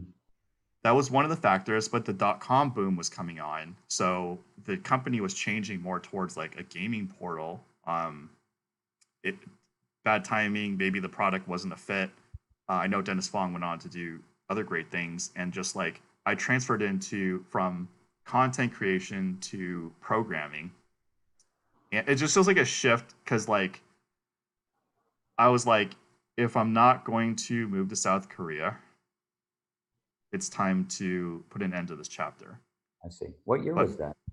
It was 2000. Like I stopped competing at the end of 1999, the World Championships, where I got third place, and then the end of that year, I just made that determination that I just decided that I put a close to it. I see. So and I cold turkey gaming for, I had a girlfriend at the time, and I cold turkey for like quite a bit, but it's in our blood. So like, it turns out that it's good. It turns out that it's very good to have it in your blood, I think. Which we're going to talk about more extensively, and what the inspiration for this podcast is basically what happens to these competitive gamers like later on in life, because often the stereotype is like gamers are losers or whatnot. And even in talk shows like Jimmy Kimmel or something, it just like, or even Joe Rogan, who, I mean, I like both of those guys, and they just like rip on gaming, and it's just like. Yeah, I found that I saw just a little glimpse of that. I found it to be incredibly irresponsible and just so arrogant and needlessly condescending. Yeah, so it's tough because like, and the gamers that Jimmy Kimmel had on the show, it's like they were so apparent, like they felt similar like to me, at least me, where like I like Jimmy Kimmel, I enjoy his show, and for him to like say these things is like very jarring. Yeah, it's just like I don't want to say anything bad about Jimmy Kimmel or Joe Rogan, because I admire their product, but it really like makes me put a wall up now in distance and be like, oh well, I better take care of myself, Yeah, well, people are complicated, right? This speaks to a larger issue that I think is very pervasive in the country right now, particularly with regards to politics. And obviously, I think we should eschew politics for the most part. But I think that one of the fundamentally underlying deep problems in the country right now is this idea of tribalism, and the fact that if you're a member of the tribe, you don't question the orthodoxy or the leader of that tribe, no matter how contemptible and reprehensible that person actually is. And so with regards to your feelings towards both Jimmy Kimmel and Joe Rogan, like, you can be part of Team Joe Rogan, you can be in the Rogan, the Rogan podcast tribe. And I'm sure that Rogan's podcast has been very inspirational to you and very instructional. Oh, very, yeah. Tremendously, right? So it's very hard to look at him and say, okay, well, I admire this guy and what he's accomplished, and he's a tremendously good model for what I might like to aspire to. But then he's saying this completely outrageous shit that's so ignorant that it's really hard for me to, I can't really jive those two ideas in my mind. It's hard for me to really, but that's really okay. And I think it's important to recognize the fact that it's okay to really be a fan of somebody, while at the same time being critical of specific positions that they hold. Nuance is fine. Like, we get that. Smart people understand nuance. You don't need to be tribal. You don't need to doggedly just adhere to a specific person to the point where you won't criticize them. That's actually it's not even doing them a favor. People need to be called out when they say stupid shit. If I was friends with Joe Rogan, I would say to him, dude, what the hell are you doing? That's incredibly irresponsible. There's tens of millions of people who love and listen to your podcast who are avid gamers. What are you doing, man? Like, this position is obviously wrong. It's just objectively wrong.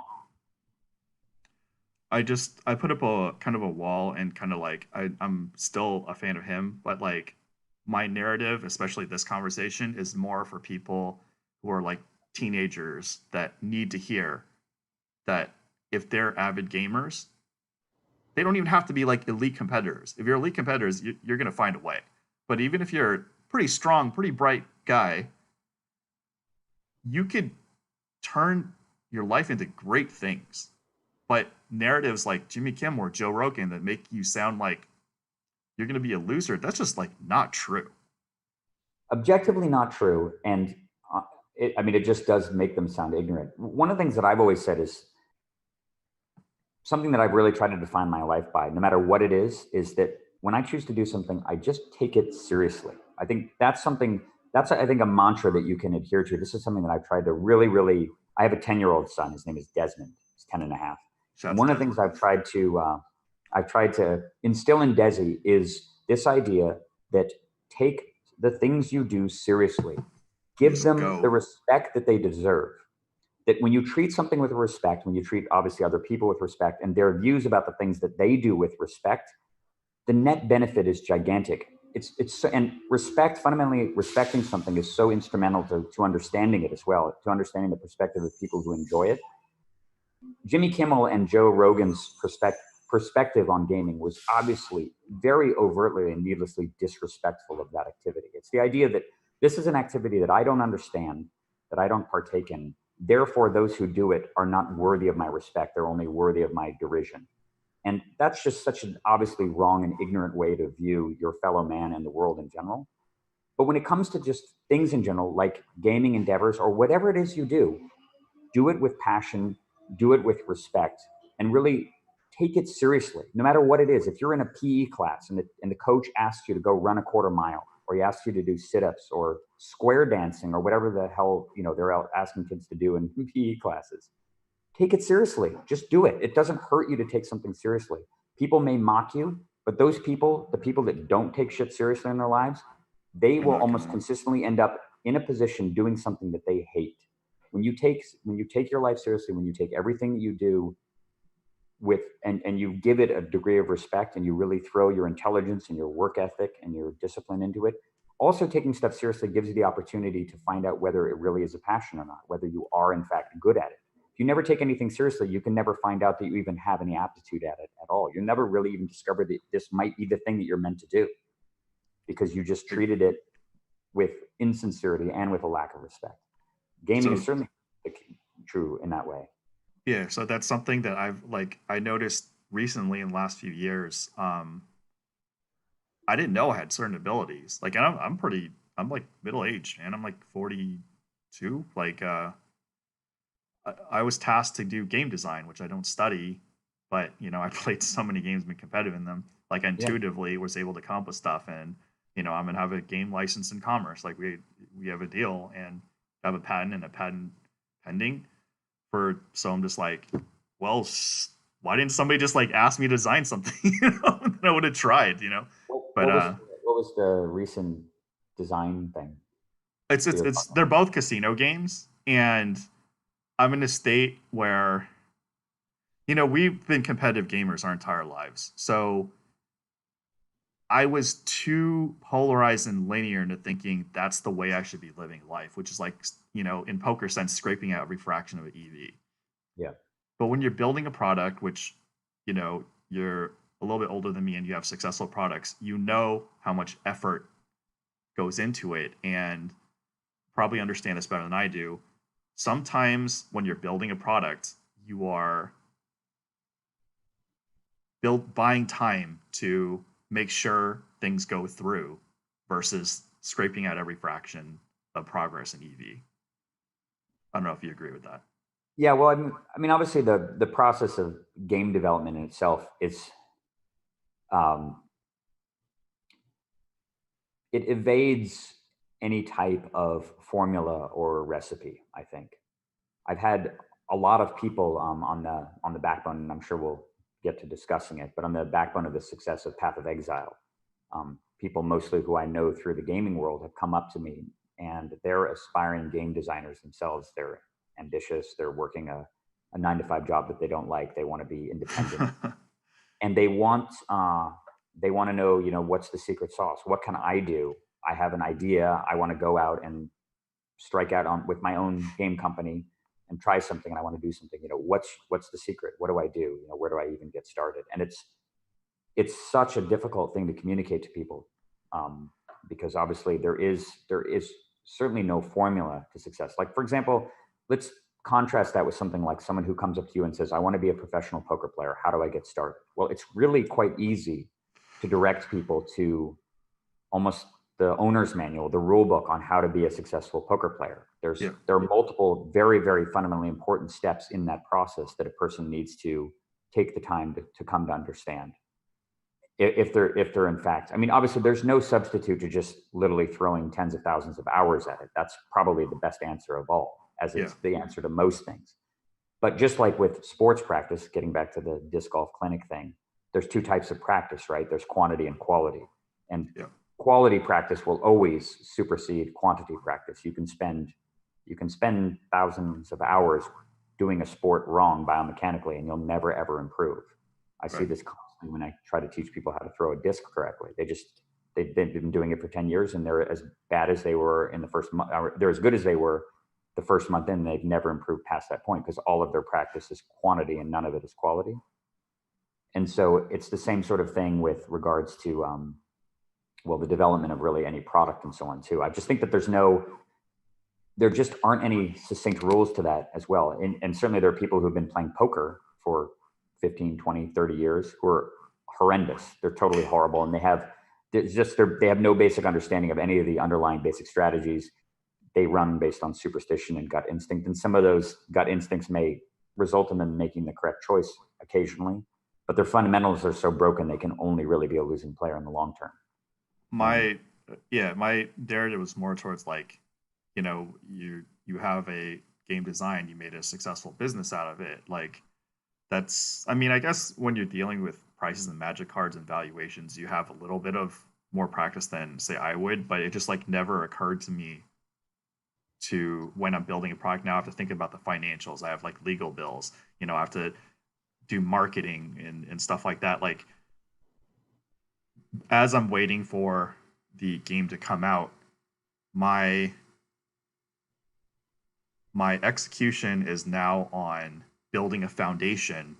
The game's changed to building a foundation in survival versus maximizing EV, in which I could hit like a point where, especially in poker, like you lose and you don't have the resources to move on to the next step, because I'm in a state where I don't know what my costs are going to be. I'm trying to reduce them as much as possible. I control enough like media, broadcast, and IP that I think I'll be fine. I'm not like, the object isn't to win anymore.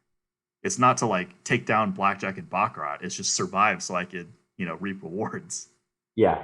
I think that's an excellent strategy to go into with regards to game development in general.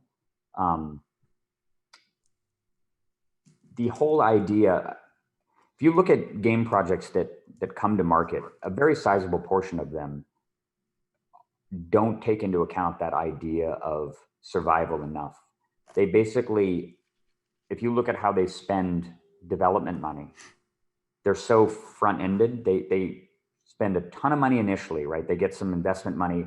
They recruit the best staff. They overpromise to their employees in terms of stock options and things like that to get people to attract a really, really stalwart cast of people to make their game. And they overpay everybody. And then they're a year and a half into development or 2 years into development, and they completely run out of money. And so they're often put in this position where they have to do a bunch of really terrible things. First of all, they have to constrain the vision of the game. That's one of the worst things of all. That their entire idea is like 3/4 of the things that they promised. And a lot of the time, a lot of these games now are crowdfunded on things like Kickstarter and GoFundMe. And so somebody will go, there's some, I think it's called Project Entropia. There's this famous game that's been in development for 1 million years now called Project Entropia. And you want to talk about overpromise, underdeliver with that. Project Entropia has been in the pipeline for ages. And when you look at the things that they promised in that game versus what they'll likely be able to launch it with, it's going to be like 10% of the promised features will actually make it into the game, and everybody will be furious about it because they just massively overpromised and will automatically, it's inevitably under deliver when the actual game comes out. And that's obviously a huge mistake that you can make with regards to Kickstarters and stuff. So a lot of these companies start out with this grand vision, but then due to monetary reasons, they have to completely trim and prune away a lot of what they intended to do in order to actually make the game, to get into a form where it can actually release.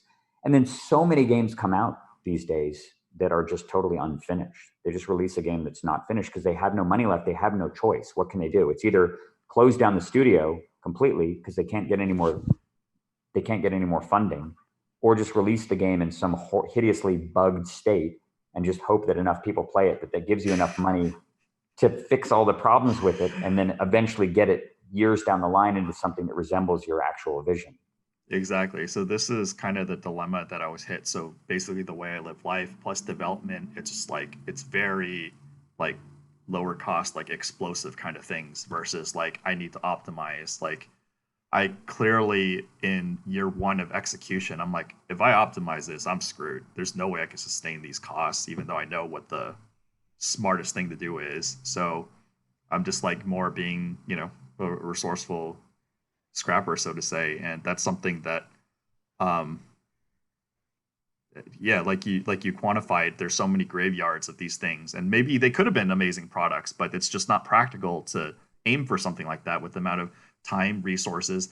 And I think you have a good network, like you're really good friends. Like there's a lot of civil war in companies that just cause it to dissolve regardless of products. Yeah, that's inevitable. I've heard plenty of Civil War stories relayed to me through by Matt, actually, by Matt Place, because Matt's actually he's worked for, I think at this point, 4 different game companies. He worked for Upper Deck originally, making, I think, the WoW TCG, and then he worked for Wizards of the Coast for about 6 or 7 years, and then he was Blizzard too. yeah, and then he was no, actually, eventually he finished at Blizzard, but he was actually he worked for a company called Direwolf Studios, a game development company based out in Colorado that for several years was working on this super secret project that he couldn't tell me about, which actually turned out to be a card game, a Hearthstone style card game based in the League of Legends IP. They were completely, it was like a secret project that was funded by Riot. Yeah. To try to make, they must have known about Hearthstone because I think it was kind of going on quietly in the background. This is when Hearthstone was still in development. But basically, they were developing their own digital TCG in parallel with Hearthstone, but using the Riot IP, and they couldn't say anything about it. And then they were developing it, and Matt was the lead on that project for several years. And then eventually, I think Hearthstone came out in beta, and the contrast between what they were developing and Hearthstone was so gigantic that Riot was rightfully concerned that their game would be a laughing stock. And they said, we can't really have this very rough, very primitive looking TCG associated with our brand that people will automatically compare to Hearthstone, obviously unfavorably. And they pulled the plug on the project. They just said, okay, we're done. Wow. We've invested $10 million. We're going to cut our losses. We're just going to walk away. Holy cow. Yeah. Yeah.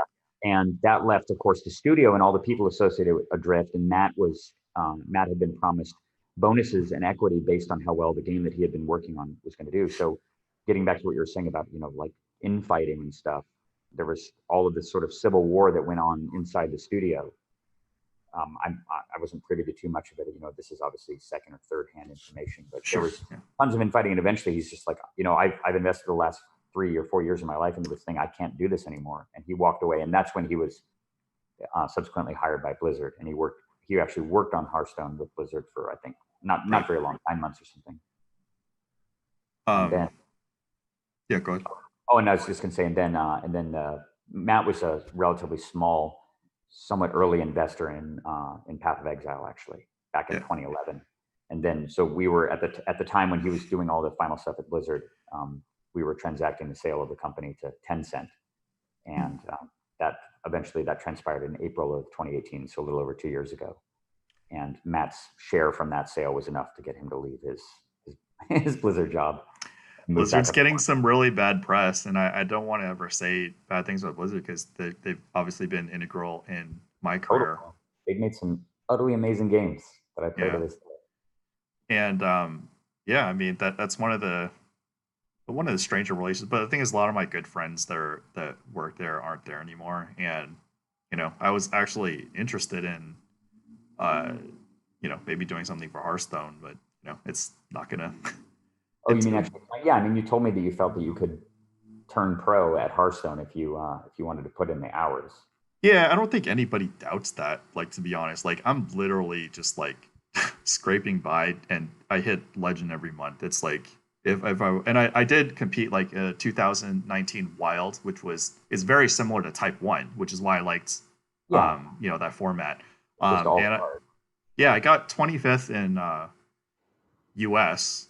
Wow. No they changed the format like right before, so one of the decks that I was preparing for got outdated. But the thing is, like, I have 2 companies, a job, and I'm trying to compete. It's just like I was like literally dying of exhaustion when I was competing, and during round 2. And thank God this digital. This was Magic the Gathering, and we're in a live setting. There's no way I could have done. I would have like fallen asleep at the table. But Right. because I was at home, I was able to like rest in between and just like in a way that I wasn't as diligent with Magic, like meticulous. Like I'm trying to win, but this I'm just like I'm actually, I'm trying to. I prepared for a month. I'm trying, and then I was so paranoid and meticulous about each play. Yeah. That I just really tried, and like I wish I know I could perform better if I had more time, and I don't have any teammates too. That's your network is very important. Absolutely. I can't imagine anything more important for doing well at a game like Hearthstone, where you have to be able to. It's such the constructed version of Hearthstone is so interesting because in Magic, the difference between two decks of relatively similar strategy will often be a lot of cards. It'll be 10, 15 cards sometimes. In Hearthstone, it's like one card is different in your deck, and that's a huge, enormous difference that will ripple through the whole event. You just happen to have this one, like you're running an acidic slime and somebody is, or the ooze. It's the ooze, acidic ooze, 3/2. Ooze slime is Magic. Ooze is acidic slime is in Magic. The ooze is the 3/2. They're both green, right? It's the 3/2 that destroys a weapon. But like the fact that one guy chooses to run ooze and the other guy chooses to run Harrison Ford or whatever, the thing that destroys and gets the cards and draws cards, right? Like that is, it doesn't seem like that big of a difference, but that difference in deck construction can really make an entire, like that can totally change how you go through the whole event. The fact that one guy has the card drawing thing and it happens to be all slow control warriors or whatever, and he's getting insane value the whole time at it because he has this one card that's different.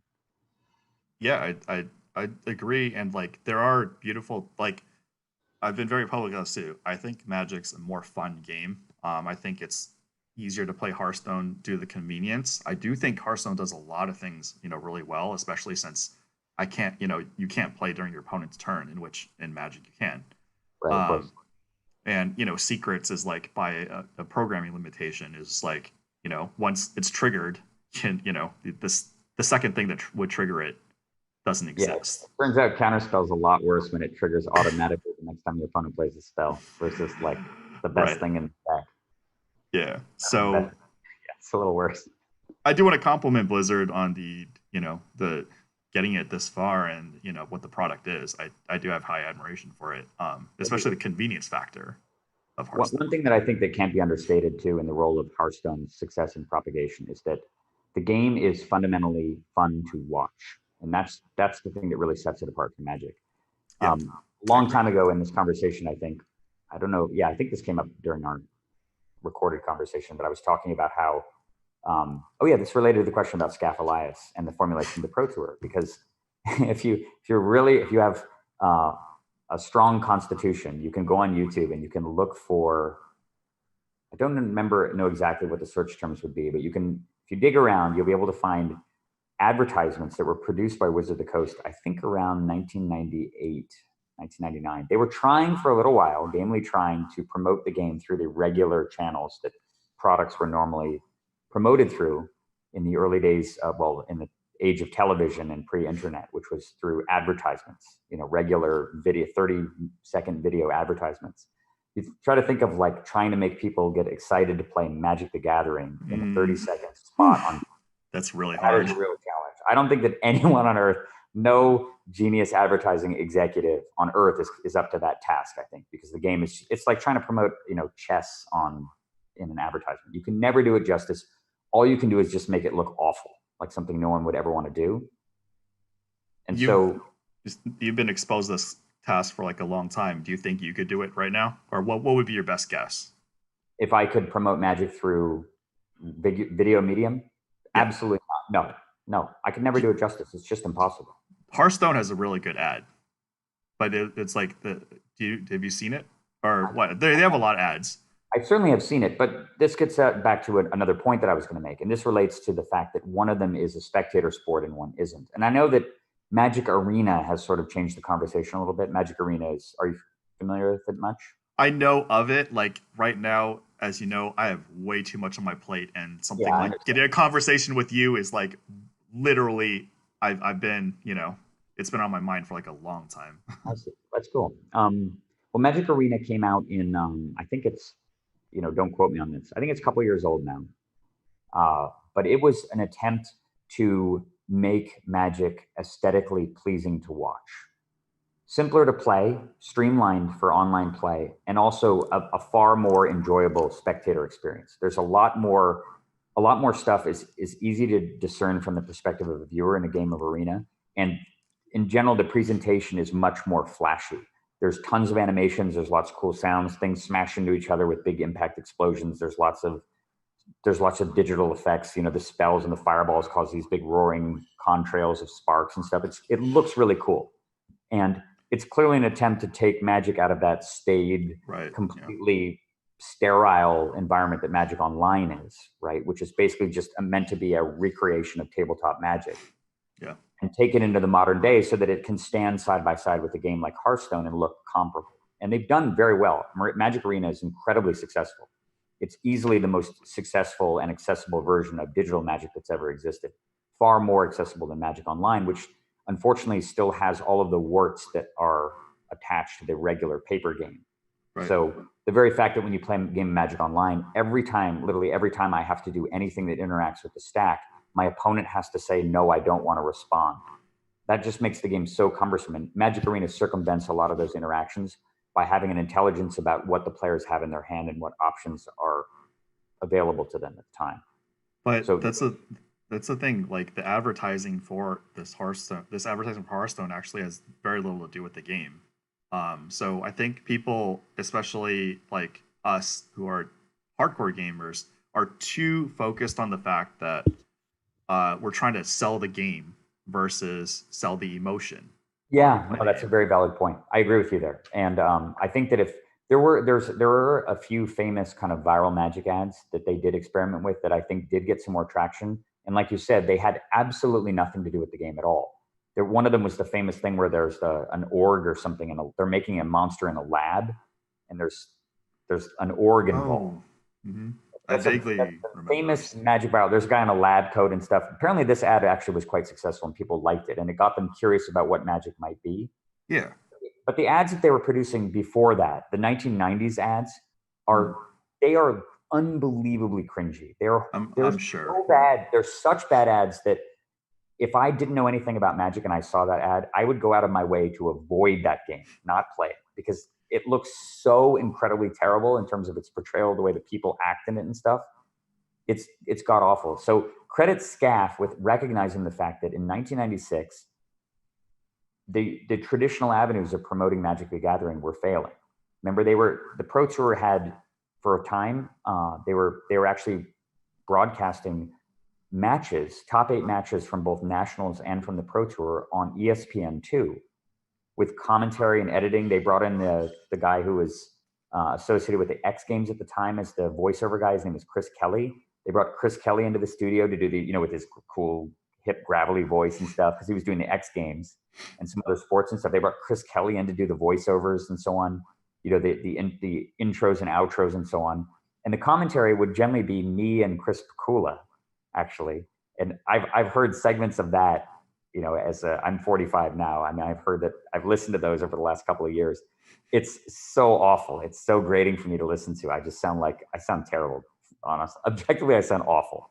But even that, I mean, that obviously fell flat, right? Nobody's going to be watching ESPN2 and they're going to flip to see people playing a card game that they don't understand, and they're going to go, oh, what's this? I want to go and play Magic. It's just a terrible idea.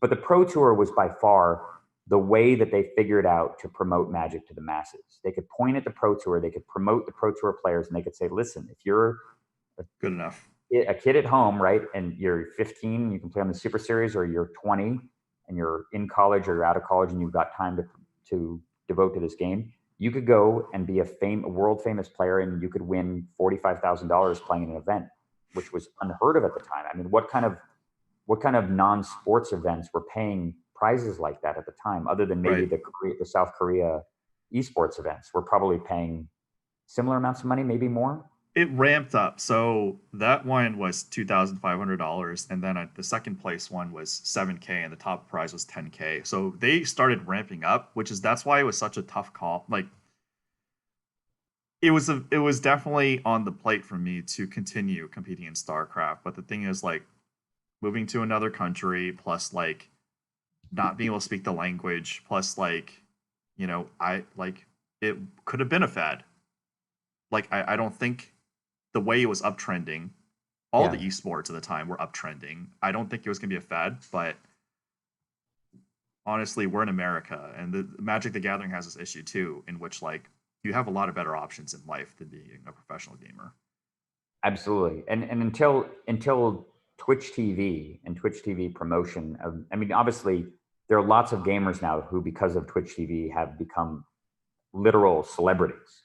Yeah. Who've transcended even the world of gaming. You know, take Ninja, for example. You know, Ninja's playing Fortnite against Drake and LeBron James and stuff, right? Like he's like a legit celebrity from what happened with Twitch TV. So gamers have certainly, they've transcended that, but that's a very, very recent event. That's only within the last couple of years that mainstream gamers have suddenly been able to be catapulted up to the same kind of level of respect and status that South Korean celebrity gamers have been enjoying for 20 years, at least based on some stuff is, it is true, but like it's all relative too. Says like I get recognized more for poker stuff now in Live at the Bike than I did for StarCraft, but people still recognize me for StarCraft. But because because the video forum, more there, people watch it.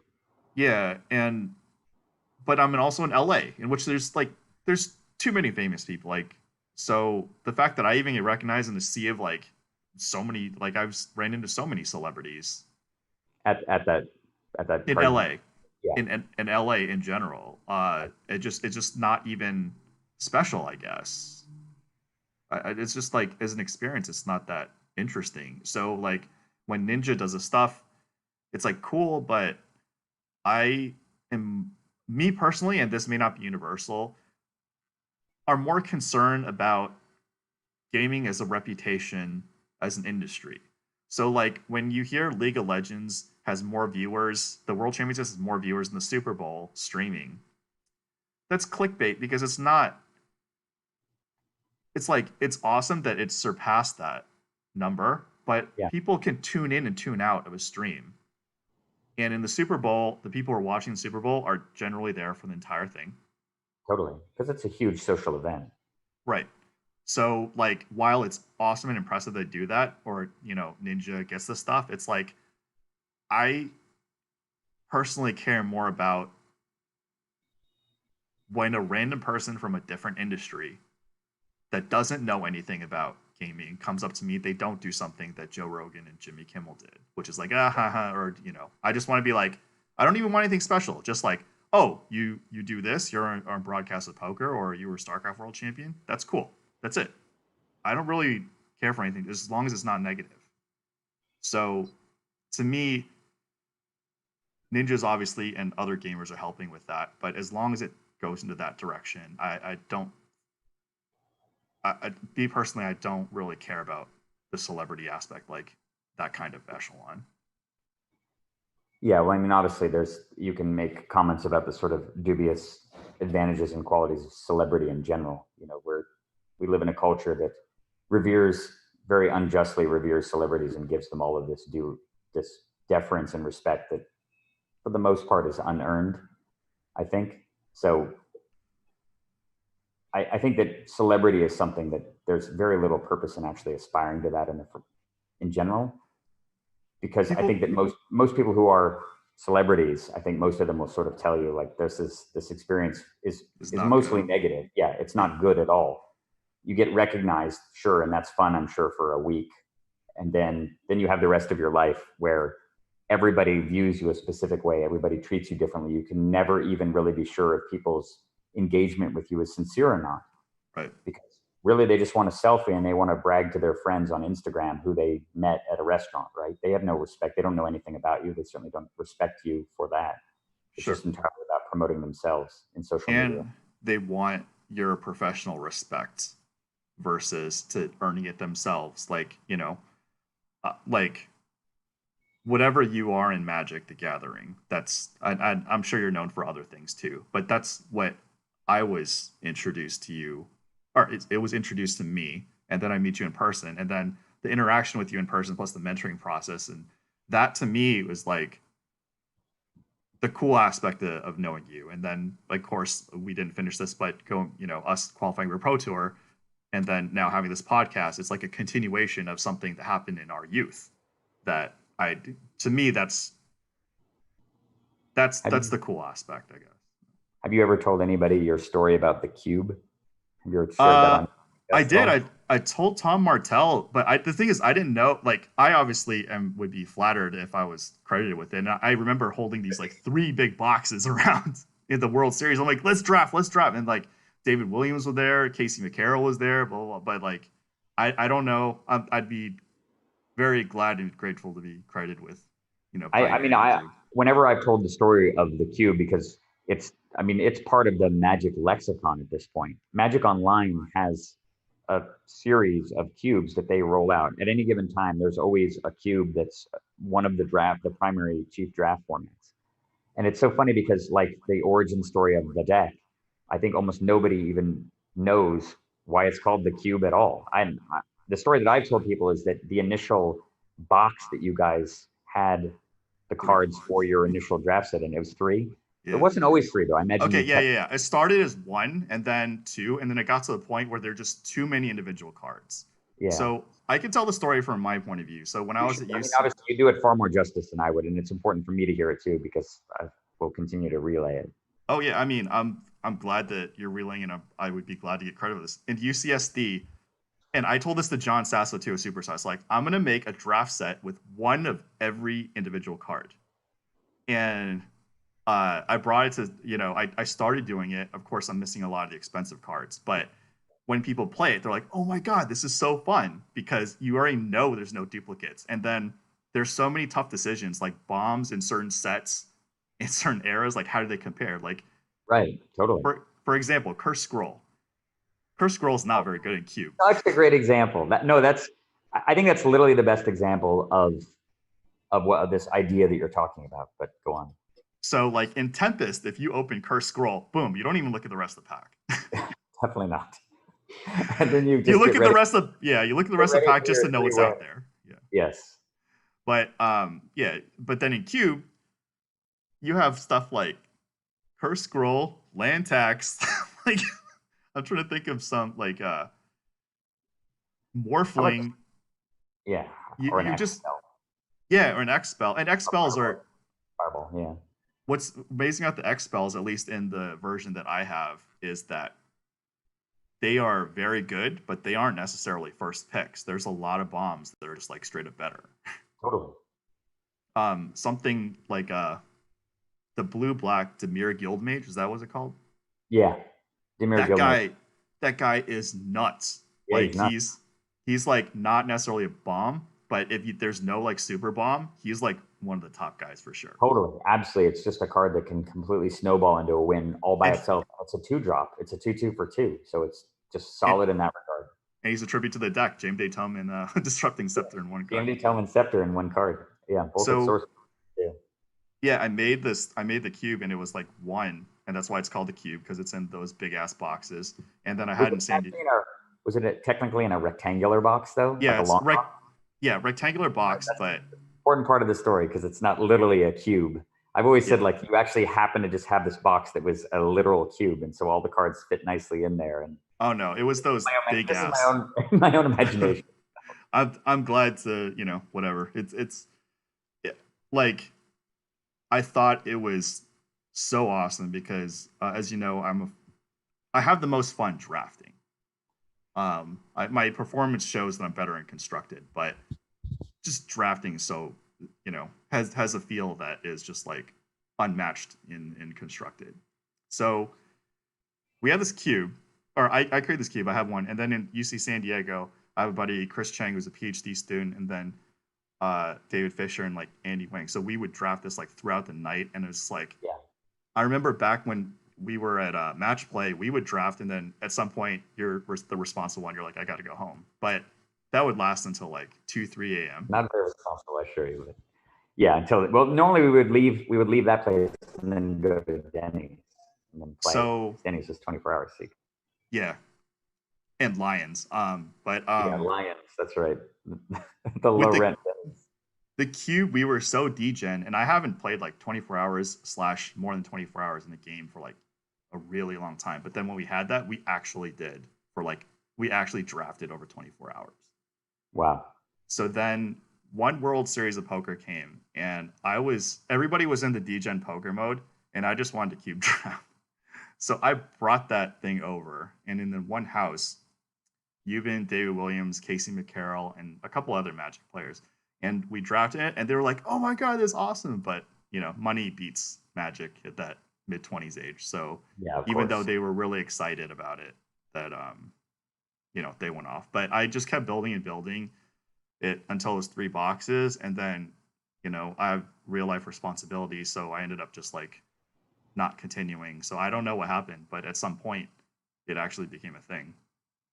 Yeah, I'm trying to think of when it actually started to propagate virally, beyond just hearing about it as something that you did. Because you would write to me periodically. I don't remember what avenue you were communicating with me in. I remember having conversations with you when I was living in Santa Barbara, and I lived in Santa Barbara between 2003 and 2007.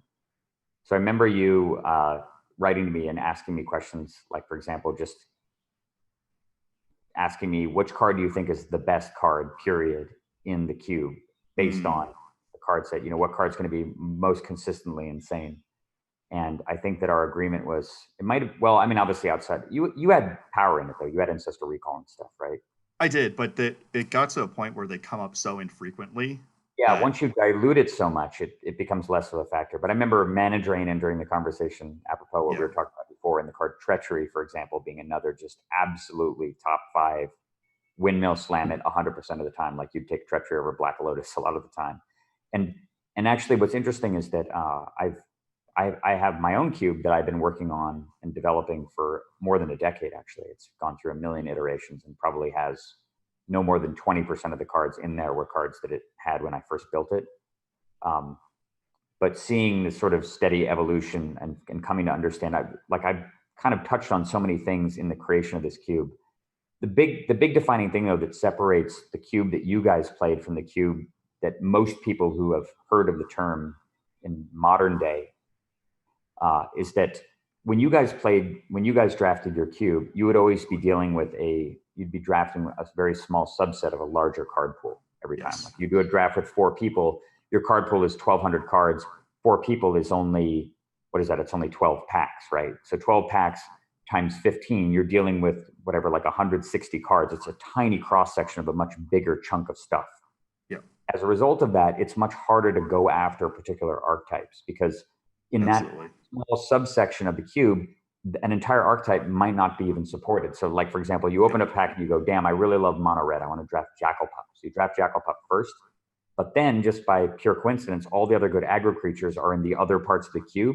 And you wind up with a mono red deck where you have 1/1 drop, and then all your other things are 3s, because there were just no drops, right? You could not draft mono red, and you got screwed because you picked mono red to go with. Your first 2, you took Jackal Pup, then you took a Lightning Bolt, and you're like, okay, well, I'll just take this 3-mana thing, and I guess I'll take this 4-mana thing, and shit, there's no good red cards, I'll take a green card, and you're stuck in red. Before you know it, you have the worst deck in the world.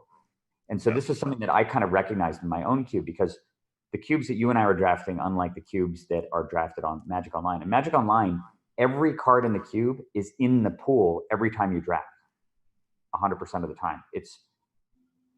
I believe that that's correct. I'm not 100% sure, but if you look at the list, because they publish the contents of every cube, if you look at the list, the list is 8 players, so it's 24 packs times 15, and that is the cube. That's the same. You're dealing with the same set of cards every single time, which obviously rewards foresight and preparation. But more importantly, if you draft a specific archetype, you always know that the archetype is going to be in play. Yeah. There's always going to be a Storm deck. There's always going to be a Splinter Twin Kiki-Jiki deck.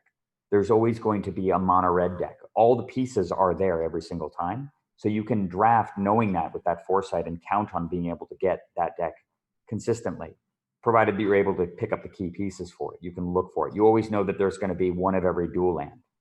And so you can play around that. So if you draft a fetch land, like if you prioritize drafting a fetch land, you know that there's going to be multiple dual lands that intersect with that fetch land in the pool at that moment, and it's guaranteed. And that's so huge in terms of how you can go about constructing your cube, because you can actually put real archetypes into it. So I would say that for people out there listening to this podcast who want to build their own cubes, and you should give Wayne full credit for the concept, you need to decide if you're going to have always be drafting your cube with 8 players or 4 players or whatever, and you need to make your card, you need to adjust your card pool accordingly. Because what will actually happen is if you make a broader subset of cards, like let's say, in my case, I think my cube is around 600 cards usually. So it's enough to make around 36 to 38 packs total.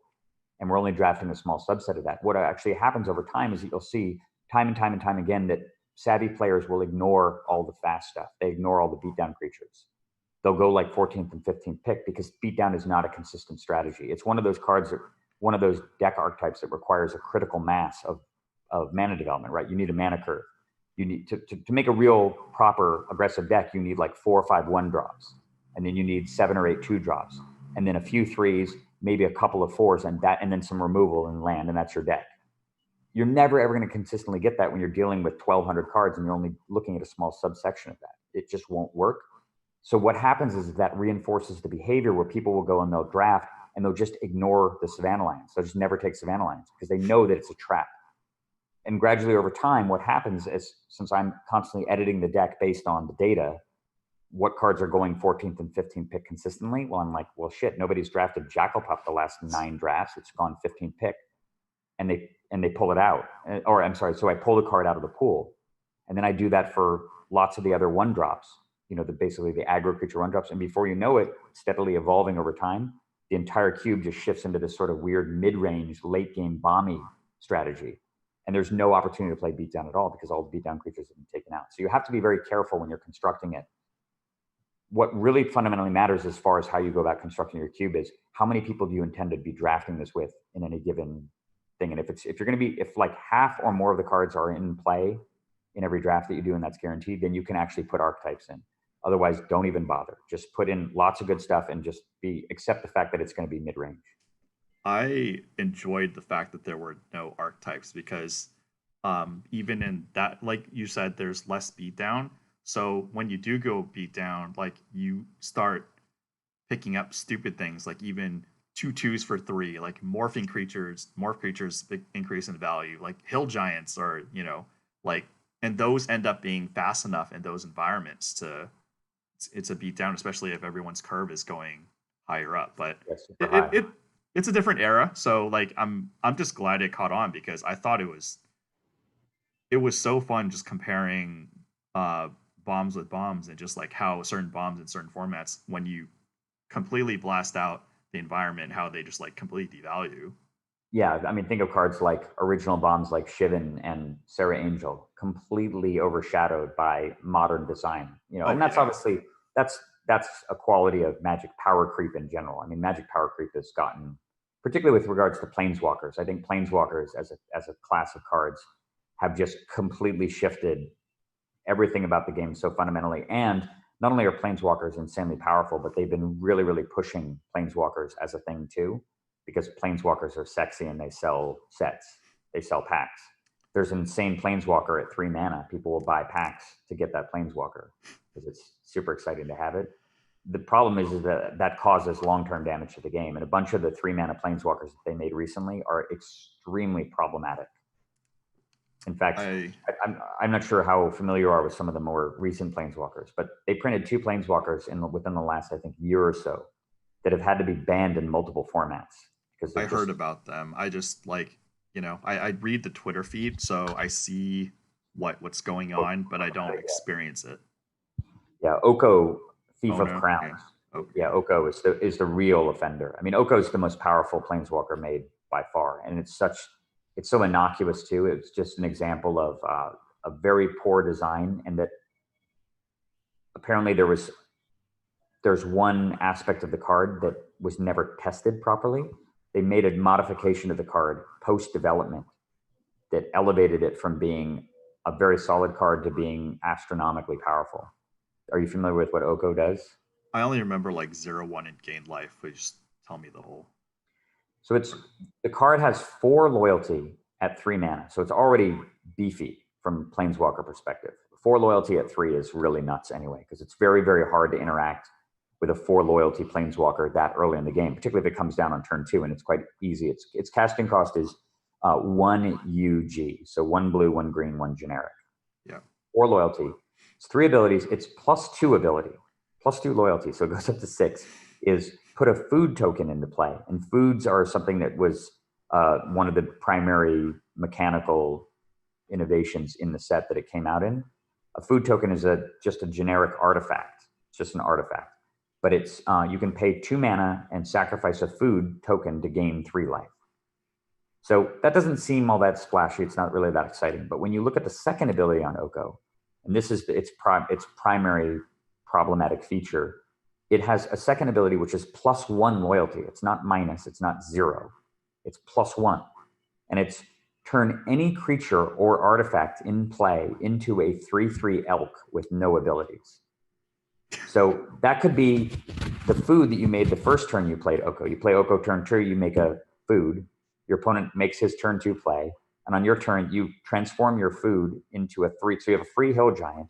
Oh, and Oko also has 7 loyalty on it, and it costs 3. How is your opponent killing a 7 loyalty Planeswalker, right?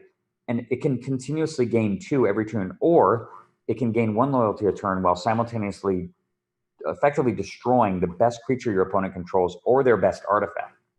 And in formats, the more broad and crazy the format gets, the more insane that ability becomes. Imagine the card in Vintage, where you can play it on turn 1. And now you've got this impossibly gigantic loyalty Planeswalker in play that can turn their Moxes into garbage, irrelevant 3/3s. They get destroyed by mass removal or die to the abyss, or just don't matter at all because you're playing like a combo deck. And you can turn, like with Oko in play, they play their super bomby things like Trinisphere and Thorn of Amethyst, the things that are meant to bog down the game, and you're just turning them into shitty 3/3s that don't do anything. And meanwhile, the Planeswalker is just building up crazy amounts of loyalty as well. It's so insane. And if you haven't played it in your cube, I don't know how often you play cube, but Oko's so good. You know who LSV is, obviously. Luis Scott Vargas. Yes. Yeah. Of course. I mean, he's another player from our era. I met him. Was he? Yeah, a little bit. I mean, maybe a little bit. He's a few years younger. I met LSV actually when he was going to UC Davis when I moved there in 1999. Oh, okay. I thought he was just like an 18-year-old kid who played at the local game store, who I was obviously very impressed by his abilities. At the time I was a very serious competitive player, so I kind of approached him as the way that I did everybody else. He has sort of a combination competitor/mentor role. But I mean, obviously he's a genius and he doesn't need any mentoring. He's figured out far more than I ever have about the game. Yeah. But LSV he's under the employ of Channel Fireball, actually. Yeah. That's his company. And he's one of their spokespeople. And incidentally, actually, he also worked with Matt Place on that game in Colorado, the Riot Project. Wow. Which actually eventually released. They completely rebranded and changed all of the art and the entire IP and re-released it, or eventually officially released it. The game is called Eternal. And you download it and play it for free on iOS and other platforms. And it's actually quite fun. It's a very interesting hybrid of Magic and Hearthstone, although I'd say it's closer to Magic than it is to Hearthstone. They try to preserve a lot of what makes Magic fun and unique, including the randomness of mana, for example, is also in Eternal. The game's definitely worth taking a look at. But anyway, LSV I don't think he's affiliated with the game anymore. He used to be a spokesperson for it when he was working on it. But anyway, his most popular videos, I think, on YouTube to this day are Vintage Cube. And if you've never watched an LSV Vintage Cube video, you're doing yourself a grand disservice. If you haven't watched them, you should definitely do it. I'll take a look. Yeah, he just posted, because the Vintage Cube sort of it cycles on and off being available. I think about every 3 months they have it available again for a couple of weeks.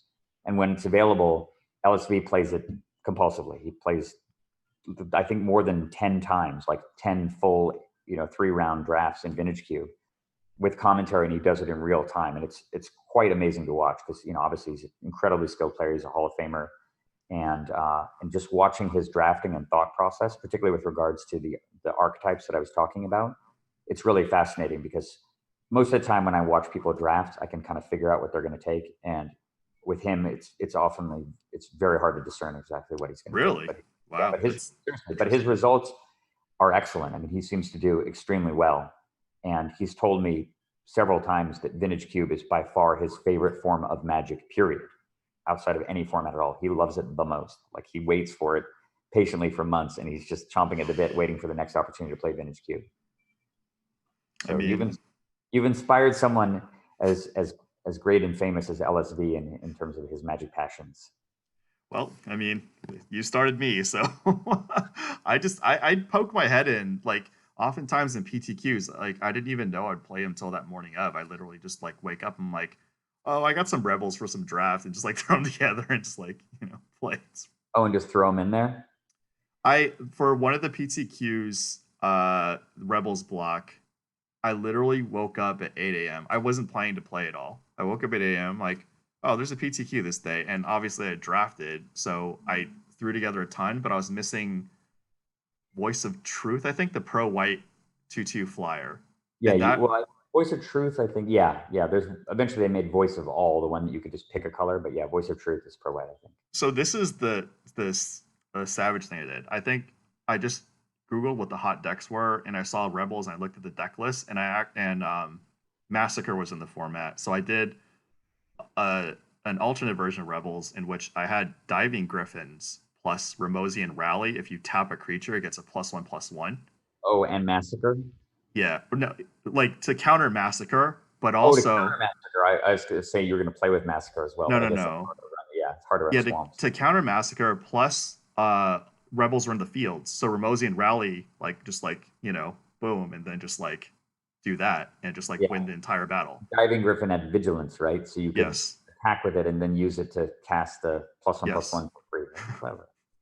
And then Lynn Civvy doesn't die to Massacre though, so she just gets more stuff. I think Lynn Civvy was banned, but Ramosian Sergeant wasn't. Oh, okay, yeah, Lynn Civvy. That's incidentally, that was the only Pro Tour I ever was qualified for that I didn't attend. Was the one, the Mercadian Masks Pro Tour, and I think it was in New York City. But yeah, I won the qualifier and then didn't go because I said, you know what, I have no interest in playing this dumb format where like you play your Lynn Civvy and then they can't cast theirs because of the legendary rule. Oh, I don't remember the time. Remember that? I remember that rule, but they keep changing that rule, right? Or they changed it I found out recently, actually. They changed it in late 1999. They made it so that you could actually, or maybe they didn't actually. No, I think they didn't. The rule is that basically if you had a legend in play and they played another one, it annihilated it instantly. So the new one coming into play was you could play it, but it was it died instantly. However, because of the mana source rule at the time, you could do something like, if I had a Tolarian Academy in play, you could play your own Tolarian Academy, and before it died, you could tap it for mana. Get mana out of it like a giant blue ritual. You can't do that anymore, actually. Although, well, you couldn't do it for a while. Now you can, because the legend rule has been almost completely done away with. In fact, you and I can both have an Oko Thief of Crowns in play at the same time with no conflict. And if they were to make another Oko, like Oko Thief of Dreams or something, another version of it, I could play that alongside Oko Thief of Crowns on the same side of the battlefield, and it wouldn't cause any conflict. So they've loosened it up a ton. But the reason why I mentioned Oko and LSV, though, is because I saw a recent draft where he went out of his way and included a third color or an extra color just in order to play Oko, because that's how insane it was. And this is in a format that has Black Lotus, Ancestor Recall, the Moxes, Time Walk, Time Twister, Mind Twist, Armageddon, everything. And he's splashing Oko because it's that insane. Yeah, it is really, really ridiculous. So to cap off the Rebel block, the Voice of Truth, the 2/2 Pro White creature, that was integral in the sideboard matches. Yeah, to beat Rebels, right? What do they do against it, right? They can't remove it. It blocks everything.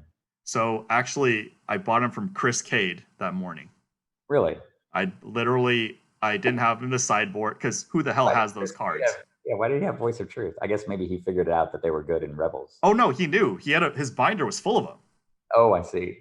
But those were the key cards. The only card I had that I didn't have, so I bought like 4 of them for literally sideboard only, and I just like top 8'd, and like everyone, when they saw the Diving Griffin, they're like, "What the hell what are you doing with this?" And then what is this thing? It's not a Rebel.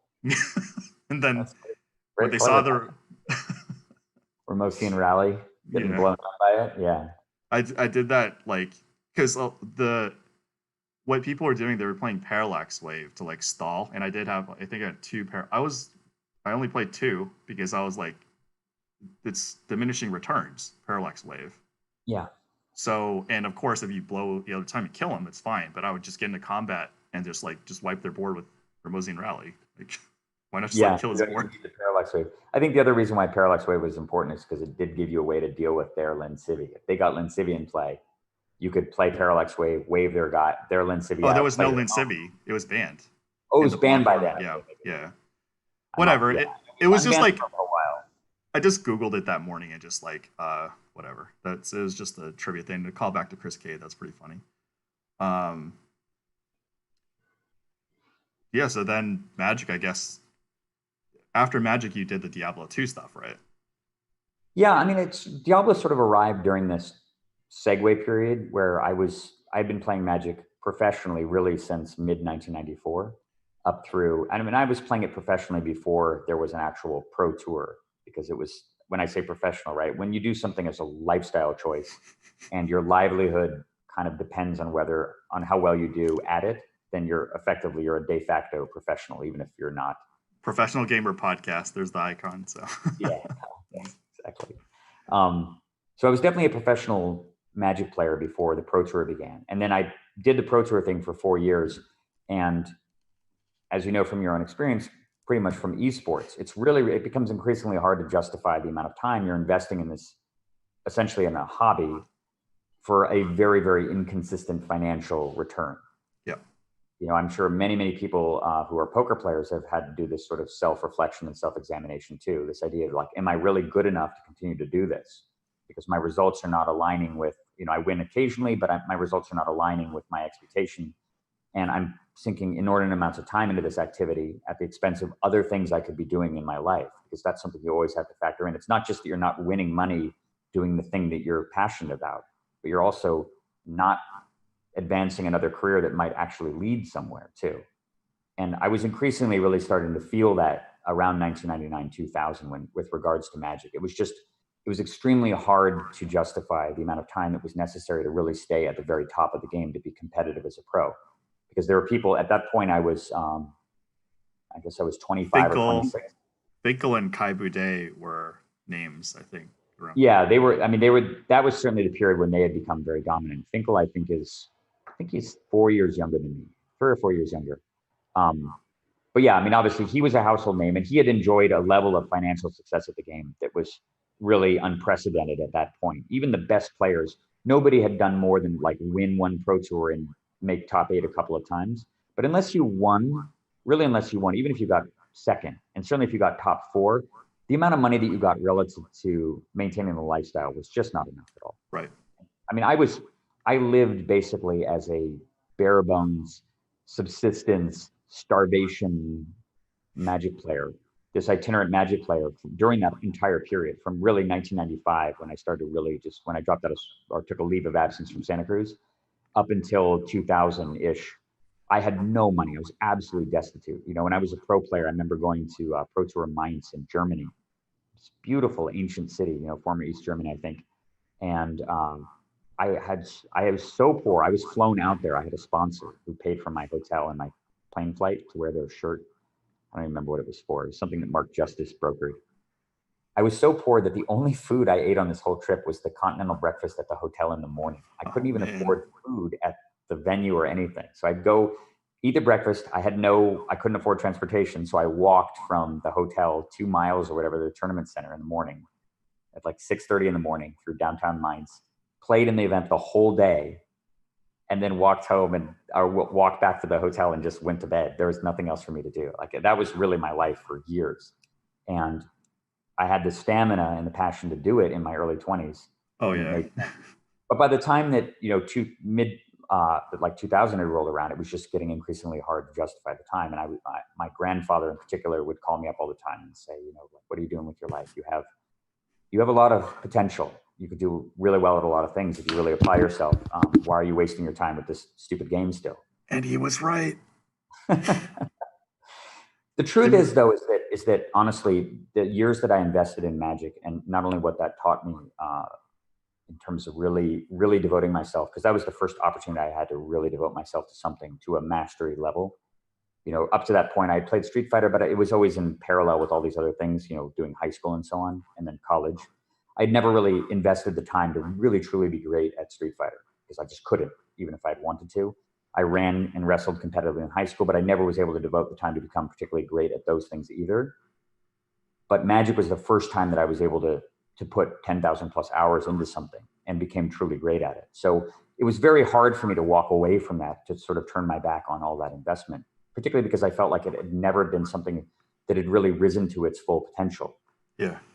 You know, that it was too early, but it became too hard to justify the time and emotional investment. It was so frustrating to play in those events. You know, I would practice for months, and, you know, as you know, just the short-term RNG that's endemic to Magic is so high that you could just scrub out in tournament after tournament after tournament, no matter how much preparation you had. It's just like poker in that way. Yeah. You can be the best poker player at your entire casino for a month and do nothing but lose. Yep. And you have to, not only do you have to have the emotional resiliency to go through that and endurance, but you need to have the bankroll too, right? The bankroll management is the fundamental key to surviving a period like that. And many people go broke and can never come back. And in Magic, you never even have the potential upside that poker can afford you, where you can go on a hot streak and you can win $200,000 and then live off that for a couple of years. You know, like that doesn't exist in Magic at all. You might do well. And when I did well, I made top 8 twice in relatively a short span of time on the Pro Tour, season 1 and season 2. My net win from that was $8,400. $8,400 spread out across 2 years. And that's 2 top 8s. That's doing really, really well. And I had a top 16 as well in there too, which won me like 3,200 or something. But I mean, it's way insane. Below a slave wage. It's nothing, right? Yeah. It's totally unsustainable. So by 2000, I was sort of just looking around going, you know what, I love this. I love the game, but this is not going anywhere. And I need to get more serious about my life. So I went back to finally get my bachelor's degree at UC Davis. I remember. Right around that time. Yeah, because remember, I was still commuting down to the Bay Area. You were still seeing me. I mean, obviously, we qualified for the Pro Tour and we played in other events and stuff during that span when I was commuting from Davis to the Bay Area to play in Magic events and stuff. Give me 1 sec. Sure.